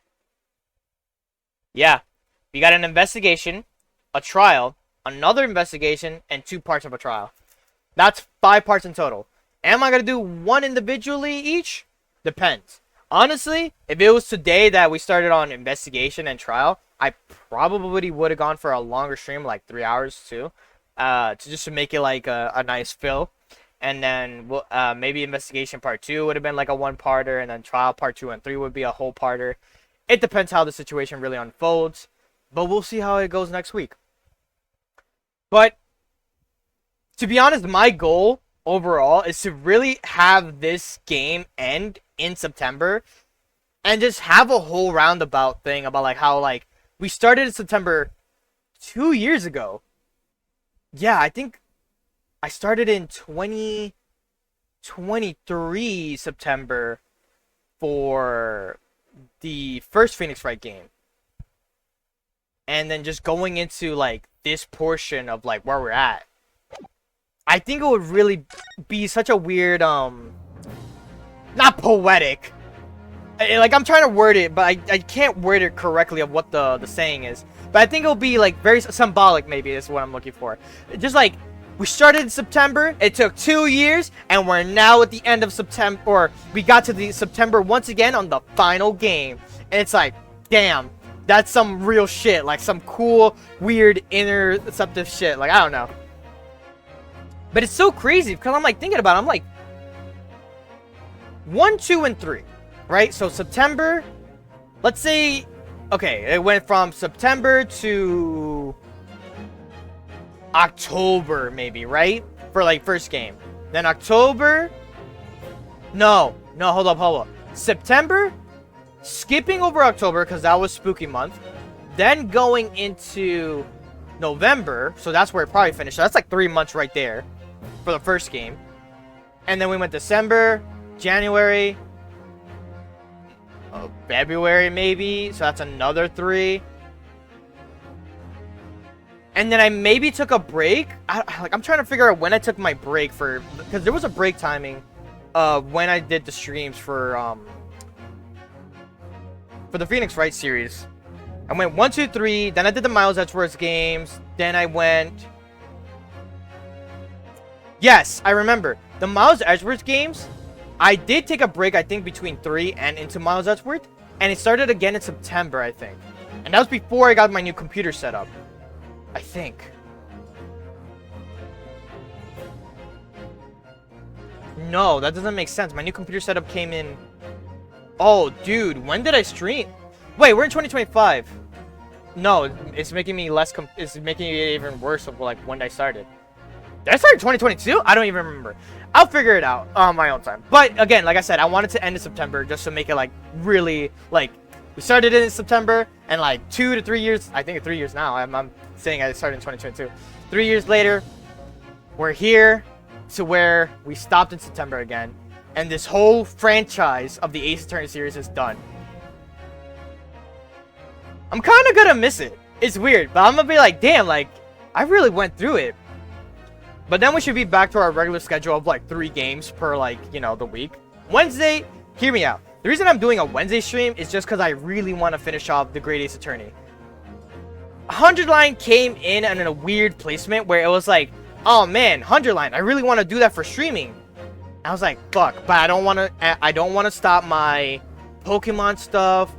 And I think Hack was already starting by that point, or no, we were doing Final Fantasy stuff. I didn't want to remove the Final Fantasy stuff, and I used Hack as a replacement for my RPG game. So it's kind of weird what the situation is. I've been rambling, I've been just yapping, just kind of cutting in time. But I'm gonna call it here. YouTube, hope you enjoyed. I know these streams take a little bit longer to eventually get on YouTube, and I hope you don't mind. But I like to put the parts together. The only times there will be a separate part in like the Phoenix Wright thing is if the hours are too long, and I'll just be like, oh damn, like the hours are too long, blah blah blah. So yeah, it's just something like that where I like wanna kind of edit it into like, you know, where I'll split it and then it'll be like 2-parters. This could be 5 episodes in total, or it could be 6 episodes in total.